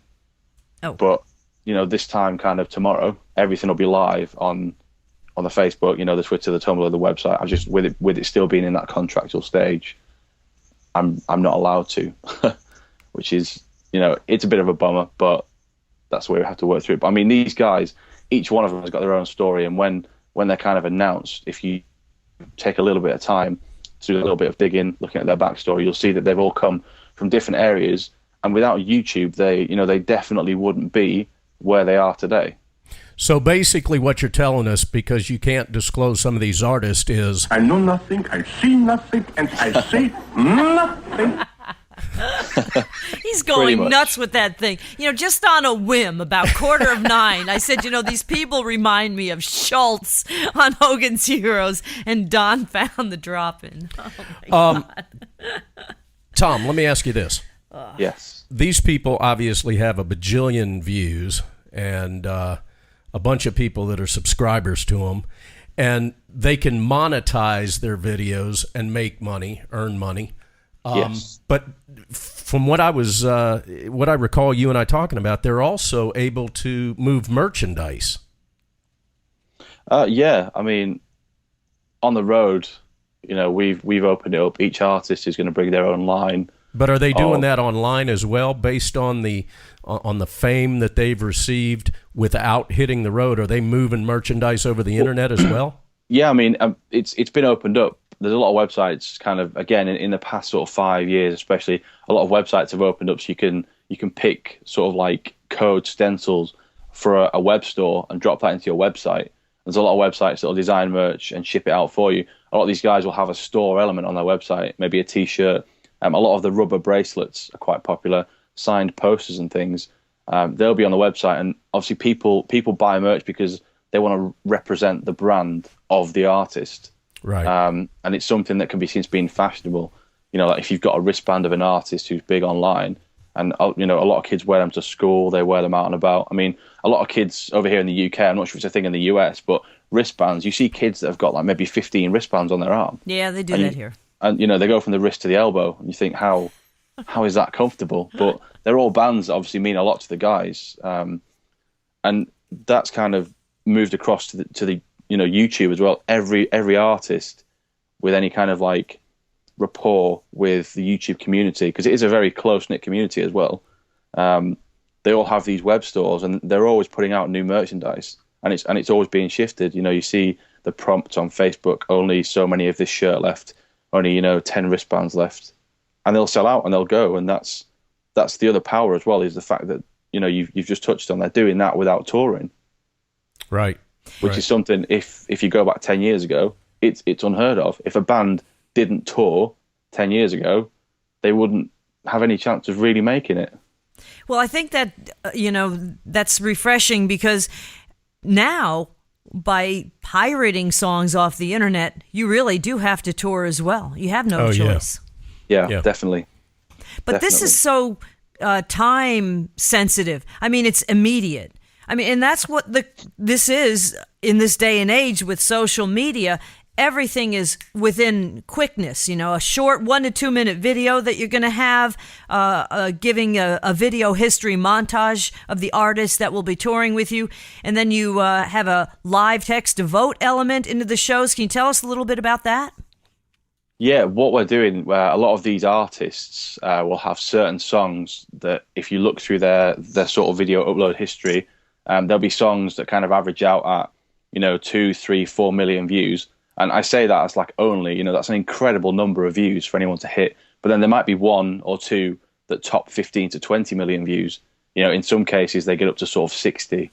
What we're doing is we're going to open it up to the crowd to keep, get people involved, make it as interactive as possible. The artist's going to do their sets, but then when it gets to the encore, they're going to give the guys the chance to vote for which song they want, and it's going to be probably one of two of their more popular songs. So when they're doing the last song in the set, they'll say, if you want us to finish on, song A, text this number. If you want us to finish on song B, text this number. The kids can then text. It's all completely free. We're not charging anyone for that. And we're not saving their numbers as well. So it's all covered by the data protection. We're not going to spam anyone or anything like that. It then goes onto a live screen, which we've got at the side of the stage, and they'll be able to see the voting percentages. But then when there's 30 seconds left, we'll kill the screens and we'll do a countdown. And then the guys will announce which song they're finishing on. So it keeps it fresh. So that, there might be 4 nights in a row where the artist finishes on song A, but then the 5th night they might finish on song B. And it mixes it up just that little bit for the fans who are there on the night. Interactive concerts. Yeah, definitely. Very cool. I think it's definitely, you're going to see it more and more, but... Speaking of, you said we're not charging for these texts. Yes. And it made me think of something else that you're doing, which is really cool that I'd like you to tell everybody about. And that is what you're doing back in the UK in December. Oh, the £10 tour. Yep. Yeah, that's another concept that we kind of came up with pretty early on. And we're going to run it out in the US next year. And it'll be the $15 tour. And basically what we're doing... Is that because the dollar's not worth as much as it used to be? I think at the minute it's $1.50 to a pound. I think that's the exchange Give rate. it some time, that'll change. Oh yeah, definitely. It's changing all the time. You might have to call this the $20 tour by the time we get back here. The dollar's going to be worthless. Anyway, tell us about what, because this really is cool, and I'm going to not interrupt you and make jokes about the United States economy. No, it's fine. Basically, what we're looking to do is we figured out, December more than any other month is that month where people feel more inclined to sort of give back. It's just kind of a thing that every human does. So we've come up with this touring concept, which is the £10 tour. We're going to run it out in the UK in December, and we've said, no matter how big the venues are, no matter how big the artists are, or anything like that, tickets are always going to be £10. So we could be playing a venue that's 500 capacity. We could be playing a venue that's 4,000 capacity, but tickets are always going to be £10. And, we could have 6 small artists. We could have 6, huge artists within the community. Tickets are always going to stay the same, but we're going to urge people, because of the cheap ticket prices, to give back. And we're going to ask for them to bring, like tinned goods, boxes of cookies, all the kind of foods that can be, no fresh items or anything like that. And it's things that can be given back to the community. And then at the end of each night, we're going to call a homeless shelter within the area for them to come and collect, the huge amount of food that we're hoping we can collate with, again, the ticket prices. We're going to urge people to get involved by saying, if they bring 2 cans of food, we'll give them a DigiHub wristband. If they bring like 15 cans of food, we'll give them a DigiHub shirt, so that, it makes people are getting something back as well, but we're making a difference within that local community. But the biggest thing that I think we're all really excited about is when we announce these tour dates and the artists in August, we're also working with a toy company within who run out across the US and UK. Again, I can't say the name as of yet, but they've agreed to run on like an online donation system with us. When we announce it, people can donate money, and it's literally just a Just Giving page. And this toy company have said, whatever we raise from the 17th of August until the 30th of November, they'll double with the amount of toys. So if we raise, say, £5,000 or £10,000, we'll go to the store, we'll give them the £10,000, they'll give us £20,000 worth of toys. Oh, very cool. Wow, that's great. We can then run out in all the hospitals in the areas that we go to, and then, the areas of those less fortunate. Myself and my team, before we go to the venues, along with the artists, we'll be making these visits and drop-offs. Tom, I'm not going to take this into a political direction, but, Cowboy Logic Radio is a political talk show. What you're proving and what you're saying is exactly what I keep preaching on Facebook and on the radio, and that is the voluntary redistribution of wealth is always more successful than a government-imposed mandatory redistribution of wealth, which was the platform our president ran on. And people will be generous voluntarily. Let them be. And you're proving that. Well, I mean, it's not just December that we're running it out either. We've said all along, alongside DigiHub, where we're in the process of setting up what we're calling the Hub Foundation. And it's going to be a charitable body that we run throughout the year. And for each ticket that we sell, we're taking the equivalent of £1. Obviously, because we're a UK-based company, it's easier for us to work it out that way. We're going to take the equivalent of £1 and put it into this foundation or this trust, and then we're going to redistribute that, where we see fit. That's your social media trust you're talking about? Well, not necessarily that. Is, with the social media trust that we're looking to sort of develop in the coming years, that's going to be more artists coming to us for help if they need funding for, an EP or a tour or something like that. With the Hub Foundation, it's more, we'll take this money, using, for an example, the devastation in Oklahoma yesterday. If there's something like that where we can help, we can donate a chunk of money that we've raised through selling tickets and, quite honestly, having a great time on the road. If we can have a great time, but then bring something back into it and then, put that back out again and help people out who are in a pretty, awful situation, then, we're going to do that. It's awesome. That's great.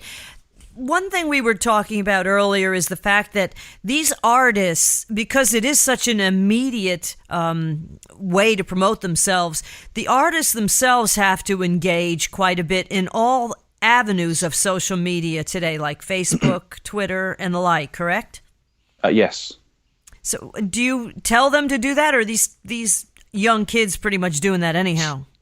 I think they all catch on quite soon. I mean, I was having the discussion with Don when we first started talking, and just saying that fans these days, they want to know what you're doing as an artist 24/7. There's no, it is brutal, even if you're on a day off, even if you sat in front of the TV, just chilling. People want to see a picture on Instagram, or they want you to tweet, just watching TV, or there's a Facebook status. They want to know everything you're doing every minute of the day. That's why there's so many photographs of your meal. Oh yeah.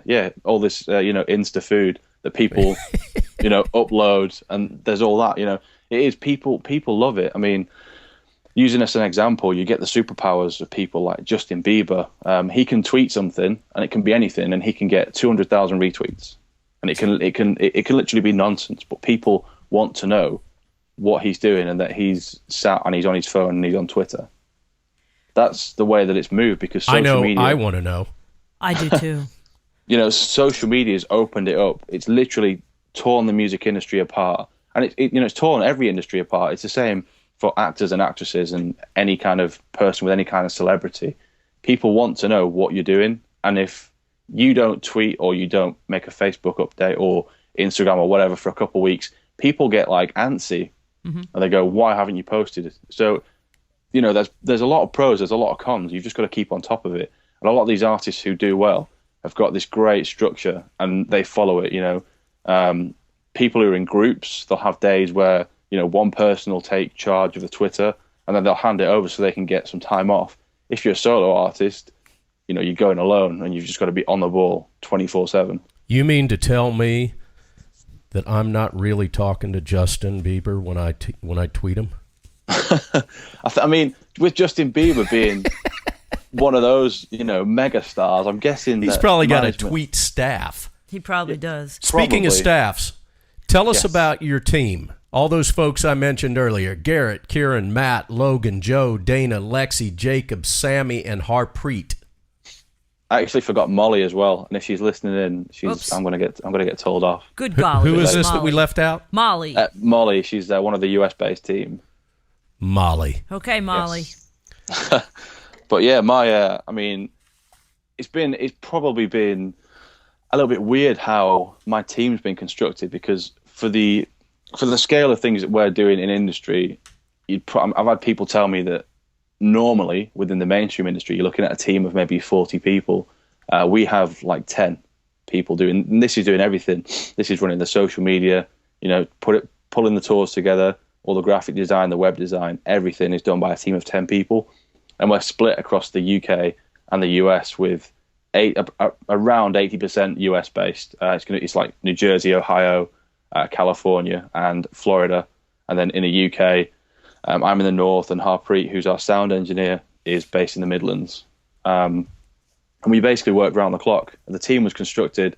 I've got my own Tumblr blog, which I use for sort of everyday things, music industry, talking, posting pictures. I've done the odd food post. I'm not going to hide from that. There's been a few snaps of what I'm having for dinner added to the Tumblr.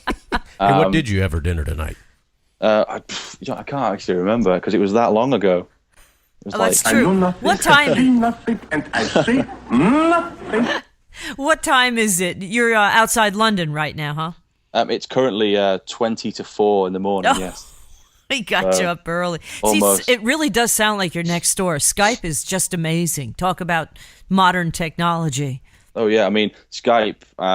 Myself and Garrett, my production manager in particular, we must put in maybe 5 hours Skype time a day because he's based in New Jersey.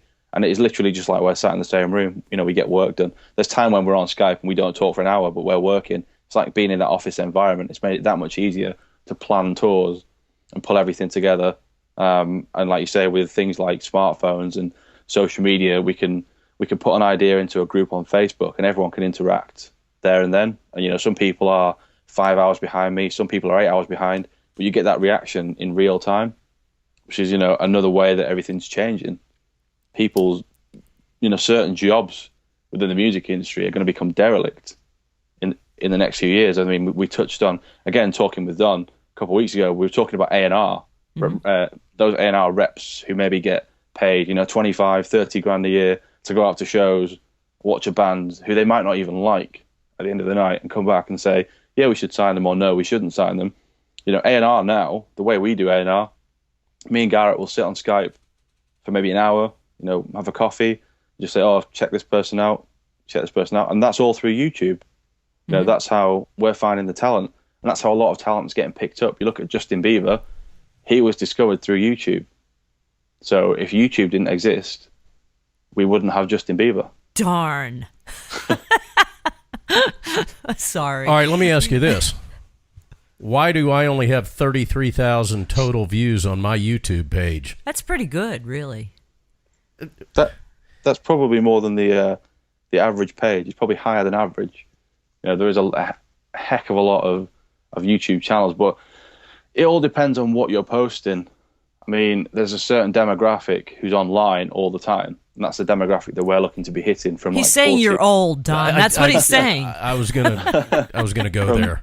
From maybe 40 really. to 24. Well, how old is Maddie Jane? You said 14? Maddie Jane's 14. Oh my gosh, I really feel old.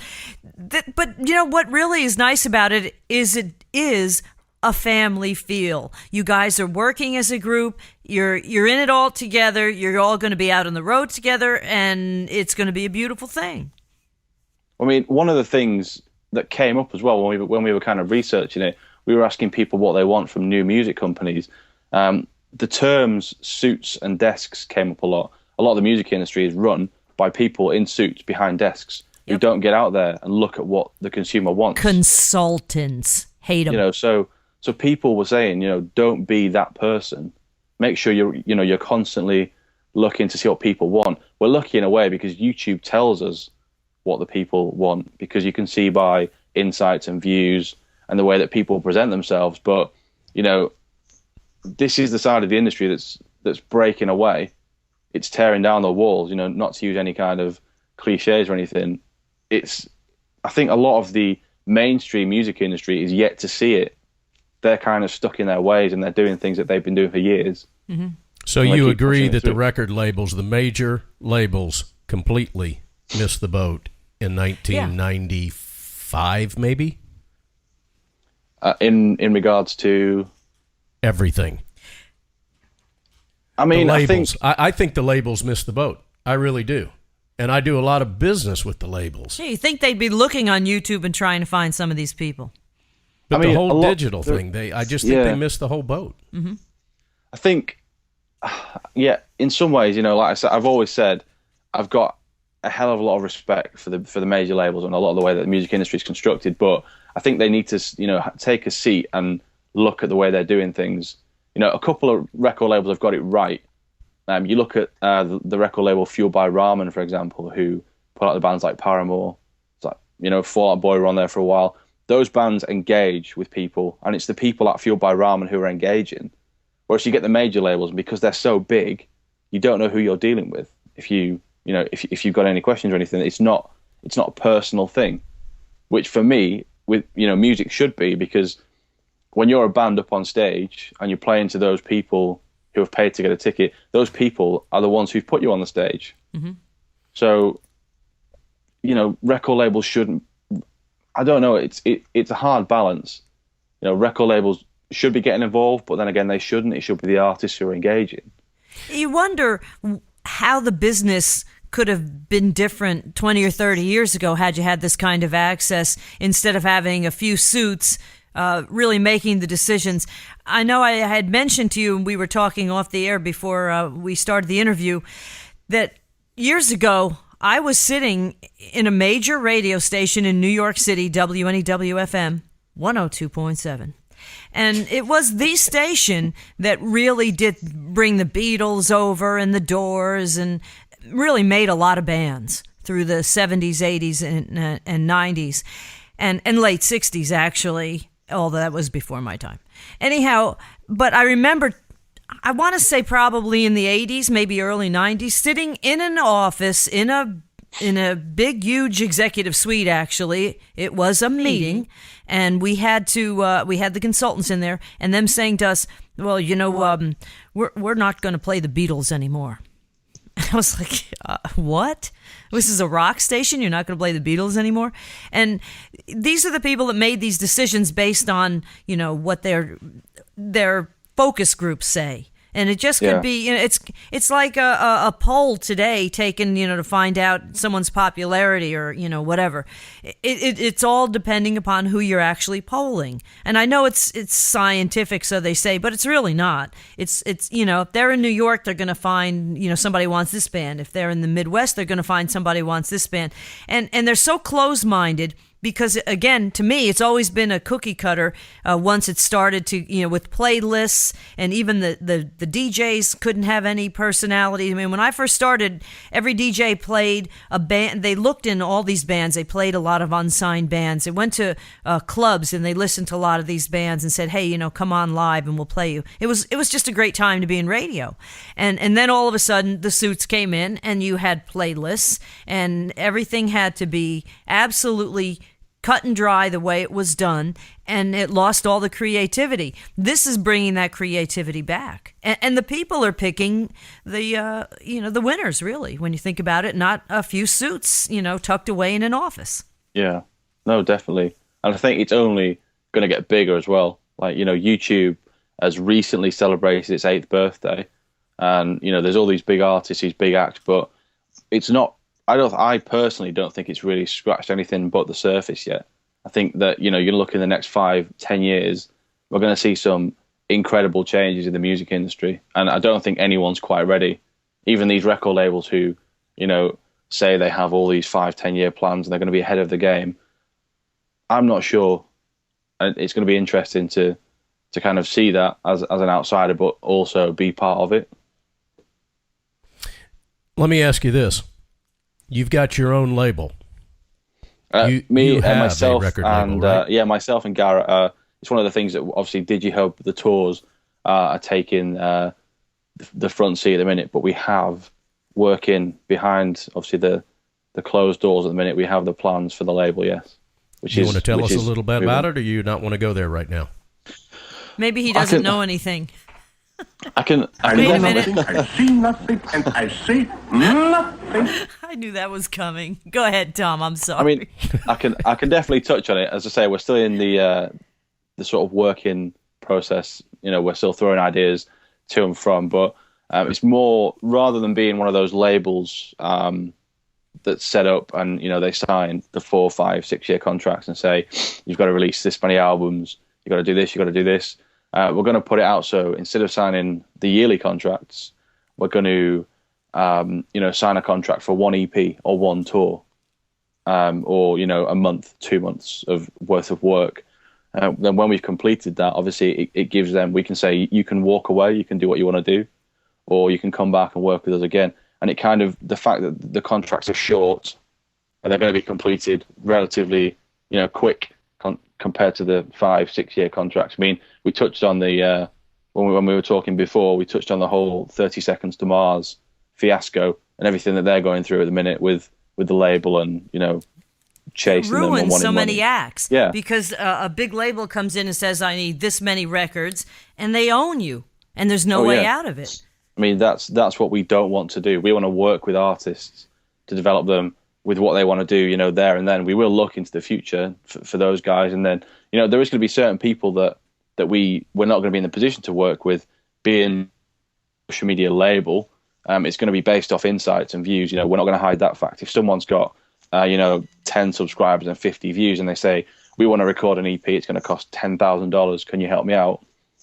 We'd be inclined to say no at that point, because that's not going to, it's not going to progress. It's not necessarily going to progress. But if someone comes to us, they've got, 100,000 subscribers and 100 million views, and they say, we want to record an EP, these are the insights, can you help me out? There's no management at the minute, there's no backing, I can't afford to do it, can you help me out? That's when we'd step in and say, yes, we'll help you out. We'll sign a contract for this one EP or this one album, and then after that, once everyone's fulfilled their contractual obligations, that it's up to them if they want to stay with us or if they want to go elsewhere.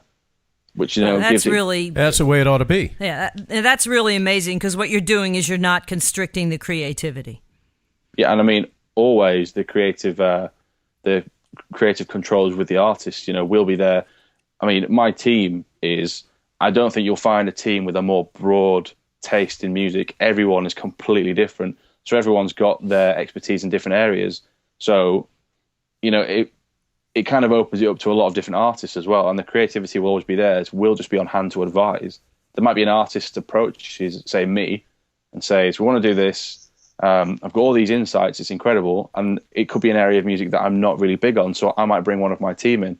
I might bring in, say, someone like Logan or Lexi, and say, right, you guys know more about this area of the industry, this genre. What do you guys think? And it opens it up, and it's more like you said. It's kind of a family. Again, using the cliches, which I'm not a fan of, but it does open it up so that we can work with more people, and it's not going to be signing them 6 years. We can't do anything with you at a minute, but if you sit on that shelf next to those other 10 bands that we signed last year, we might come back and get you in a couple months. Is it true that Garrett is a huge Justin Bieber fan? I know he's listening in. I'm not sure. Possibly, he might be. He might enjoy a bit of Bieber. I somehow recall that from previous conversations. You know what I really... Not that I'm changing the subject here. You're dropping me in that there. You really... But what's really refreshing, too, is that you're open-minded to it. I mean, I always loved rock and roll radio, but I listen to everything. And you really have to. I listen to disco. I hate to admit it, but I did. I listen to country and western, and you get to, a feel for what's going on out there. And with DigiHub, you're going to have to do that. You can't really stay with one genre. There might be people who have hundreds of thousands of views in the various different genres, and DigiHub, as you're saying, is going to be open-minded enough that if you admit to yourself, hey, I might not know about this, but someone else on my team will. And that's really, that's also refreshing. In my opinion, to be honest with you, to see that you're so open-minded to these various types of bands, and that's always going to keep you fresh as well. I think you get a lot more respect from the music consumer side of things as well, because different genres work in different ways. There'll be peaks and troughs throughout the years where pop punk might be a lot bigger than pop, but then pop might come back, and you might get the slightly heavier bands, moving into the more. Even into the hardcore scene. If there's someone there who wants to get out there, they've got the fan base, they've got the the drive to do it, and they've not got that help. We want to help them because it's no one else will. Of these unsigned artists, not necessarily the ones that are slated to be on the tour, but just in all of your research, because you and your team obviously watch a ton of YouTube. I wouldn't even like to hazard a guess at the amount of hours we've put in as a team on YouTube. I think it'd be an incredible one. What is the genre that is just bending the records outside of the Korean guy? Outside of Beckham? Gangnam guy or whatever his name is. I think it's always going to be pop. Really? Just looking at the sort of covers, the way that the artists can get themselves known, and you can really get that leg up into the YouTube community, is a lot of people will cover a song just as it's come out. We'll use Justin Bieber as an example because Garrett's listening. Yes. And I know that he's listening because he's probably listening to Justin Bieber too. My phone went nuts when we made that comment about 4 minutes ago, so I know Garrett's listening in. Well, hey, he's got a Justin Bieber ringback tone.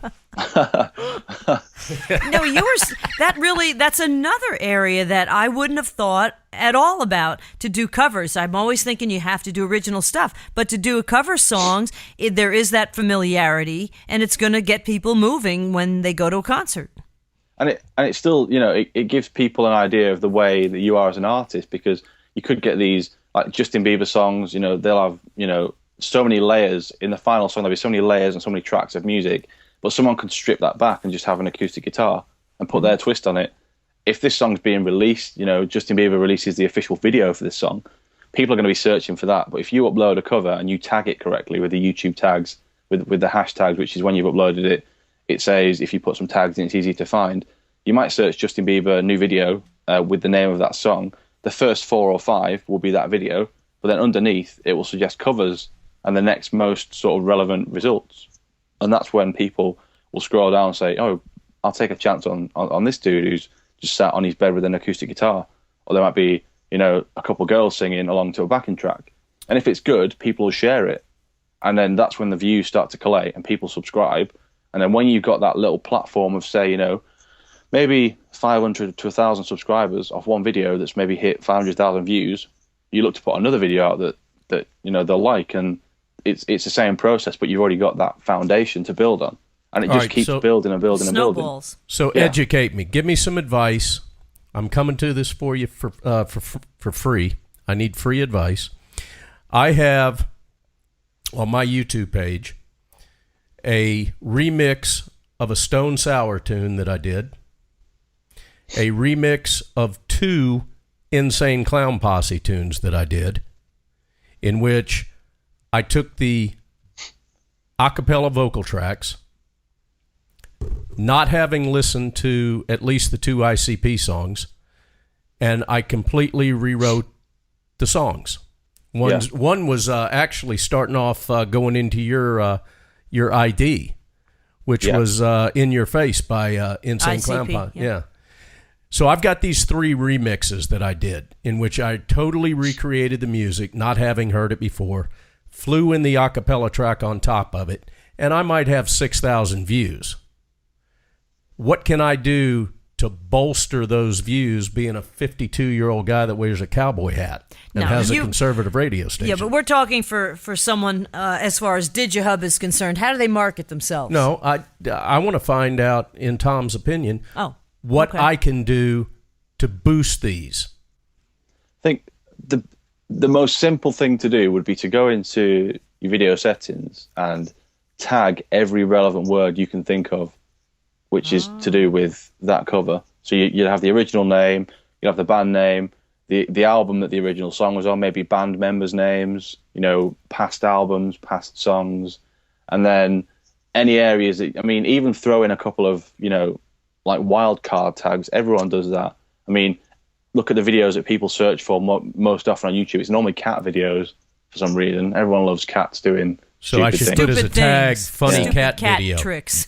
Even things like that. It sounds ridiculous, but just adding things that are kind of like present and the things that people want, you can do. Even at the start of our little ident that you played for our release video, Kieran's doing the voiceover, and he says, "We interrupt you from your daily cat video intake to bring you this important message." Yeah. Because we know people love cat videos. It's just the way that the world is at the minute, I suppose. Cats in compromising positions and things, people love it. So, it's true though. I've noticed that there's all these videos with cats. It's hilarious. Actually, I'm thinking about tagging it with Maddie Jane and Annie Rose. That's another thing though. If there's other people on YouTube that to do similar things, you've just got to tag it with the relevance. If there was another channel that did similar things that you've seen, or the fact that it's a remix. Look for more remix channels and tag those to say, you've watched these guys, maybe check me out because I'm doing something similar. And then that's when 4 or 5 people might subscribe, they'll share it, and it starts that snowball again. But initially, it starts with, it can, for some of these artists, start with a cover song, as Don said, because then he's got so many more things he can tag. And that would open up these artists to people watching them, and then they can put in their original music. Yeah, I mean, using for an example, one of the artists that I know myself and my team absolutely adore, an incredible talent. She's called Christina Grimmie. She was based out of, I believe, New Jersey. She's recently moved to LA. Yeah, Jersey. She's broken 2 million subscribers, and I believe she's 19. It was her third video that blew up when she uploaded the song. She was this shy 15-year-old girl sat in her bedroom playing piano. She did, I think her third video cover was Party in the USA by Miley Cyrus. She recorded that, tagged it with all the relevant tags, and it just blew up. And that's when the snowball started rolling. She got these subscribers, she got the views, people were sharing. She uploaded another song, which I think happened to be a Justin Bieber cover or a Selena Gomez cover. That happened, and they're posting things that are doing well in like the Billboard charts, or things that have happened, and they've got this mass exposure. That's how a lot of them start out. And then once you've got that foundation of people who are watching in and looking in on your covers, you can then maybe introduce an original song. Yeah, now that you've got the subscribers. Yeah. How important is the title of the video? The title, as long as it says what it is, it's more the tags that work out, if I'm completely honest. And it's the same with... Is it important the order of the tags? YouTube kind of just does its thing, to be honest. When you type it in, if there's a video that it sees to be relevant and is tagged correctly, YouTube will put it up. It might not be on the first page, but it works its way in. Sure. If someone searches for something that it thinks, and it'll also look at the videos that you've watched. If you have a YouTube account and you're constantly logged into it, if you're watching similar kind of videos, YouTube will go, Don's been watching videos of, this kind of music. Maybe Don will like this song, and it'll say recommended for you. So it uses that as well. It tracks the way that you move through YouTube and the genre of the videos you watch, which I think lately what they're amazing. Suggesting is that I watch more IRS, Benghazi, and President Obama scandal videos. But then you have to plead the fifth. That's right. Because you know what happens if that happens. They start to question you. You can't, know nothing. All right, so as we're getting kind of to the close of the night here, let's go back, talk about the tour. This is your opportunity to just kind of pitch the tour, what all you're doing, where all you're going, and let everybody know the kind of venues you're going to be in. I mean, this thing's taking place over like 85 days.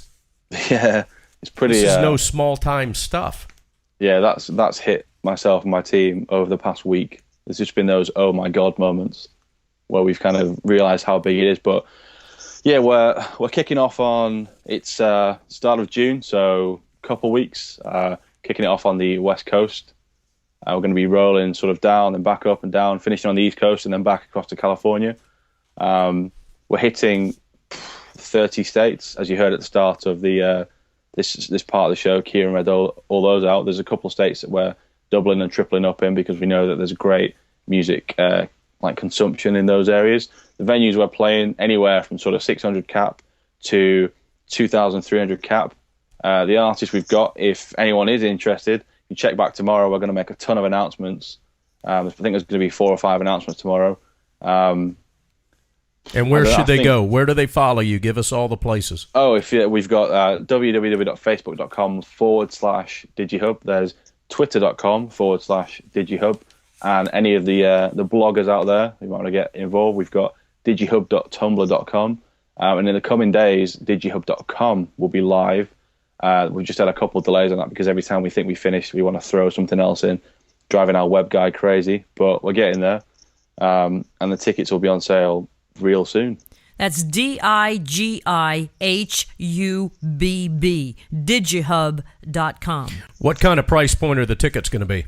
Tickets are going to be around $35, with obviously a portion of the sales going to the Hub Foundation. But we're putting on, we can promise, one hell of a show. we've got all the interactive elements. There's even really a couple of reasonable. Interactive elements that we've not released yet. And I think guys are going to be quite impressed with getting guys involved, giving them social content that they can upload from the venue to their own pages. But people want to keep checking back. That's going to be released in the next couple of days too. So at this point, definitely go to the Facebook page. Yep. I know that's where I'm at, since I kind of live in the domain of Facebook. But from what I understand from my children, that's not real cool anymore. That's so yesterday. Hey, how about the was it Tumblr? Yeah. That just made $1.3 billion. Was that the guy? Yeah, the kid. He's yes, 14 or 15 or well, I think he's like 17 or 18. And he sold now. it to Yahoo. Yeah, he sold it to Yahoo, and he dropped out of high school, not even college. Dropped out of high school and started this in his parents' house. Mommy and Daddy, I guess, are pretty happy with that one. Don't have to pay for college. Yeah, don't have to pay for anything. Tom Faz, thanks for joining us, man. We greatly appreciate you staying up so late over in the UK. What time is it there now? 5? It might be It's 5. It's now 4:05, and the sun is coming up. Oh, man. Yeah. Well, I hope you get some sleep, my friend. And when you come to Atlanta, we're definitely coming to see you. And check it out, everybody. It's DigiHub, DIGIHUBB.com. But they're on Twitter, Facebook, everything that Tom just mentioned, all the, what's the Tumblr? I mean, all of the social networking sites, because that's what you're going to see. The bands of the future getting their start, and DigiHub is taking them out on the road. And you're on the cutting edge, man. Congratulations to you. Thanks, guys. It's been great talking to you again. All right. We'll see you soon, man. Have a great night. Thanks. Bye, guys. So. Did you turn off? Oh, there. Pretty impressive, isn't it?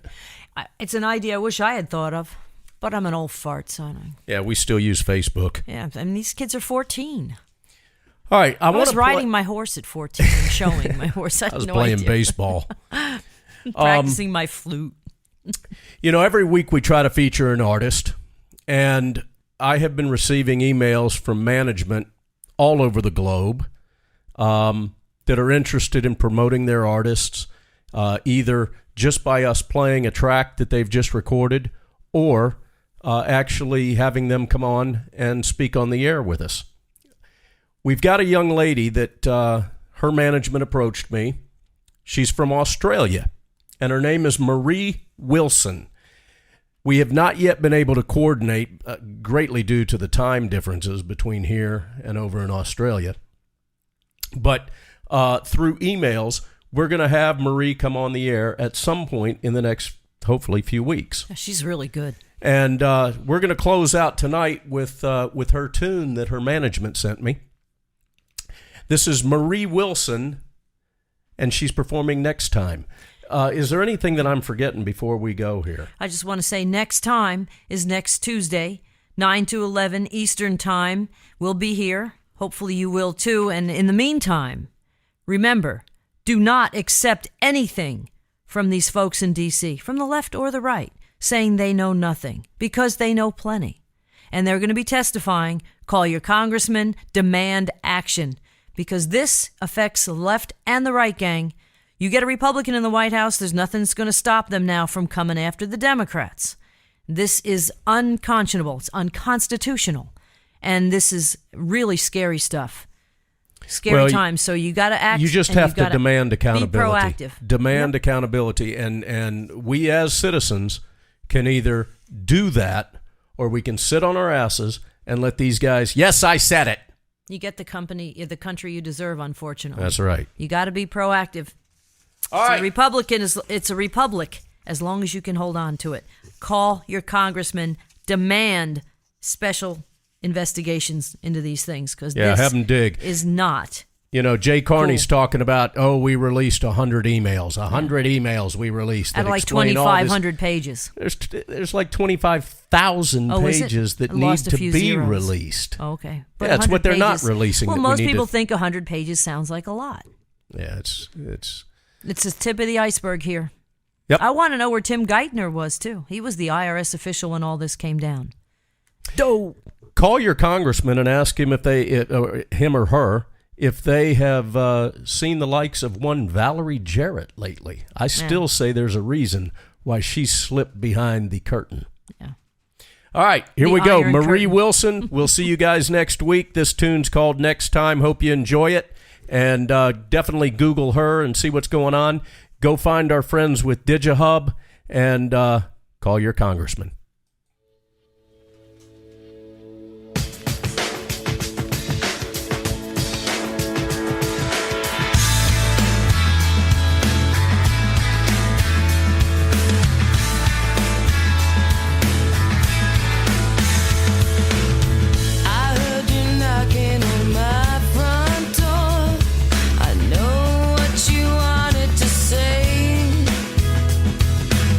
I found the letter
Logic Radio. Unfiltered, politically incorrect, common sense. You've been listening to Cowboy Logic Radio, a division of DONNA FIDUCIA Production.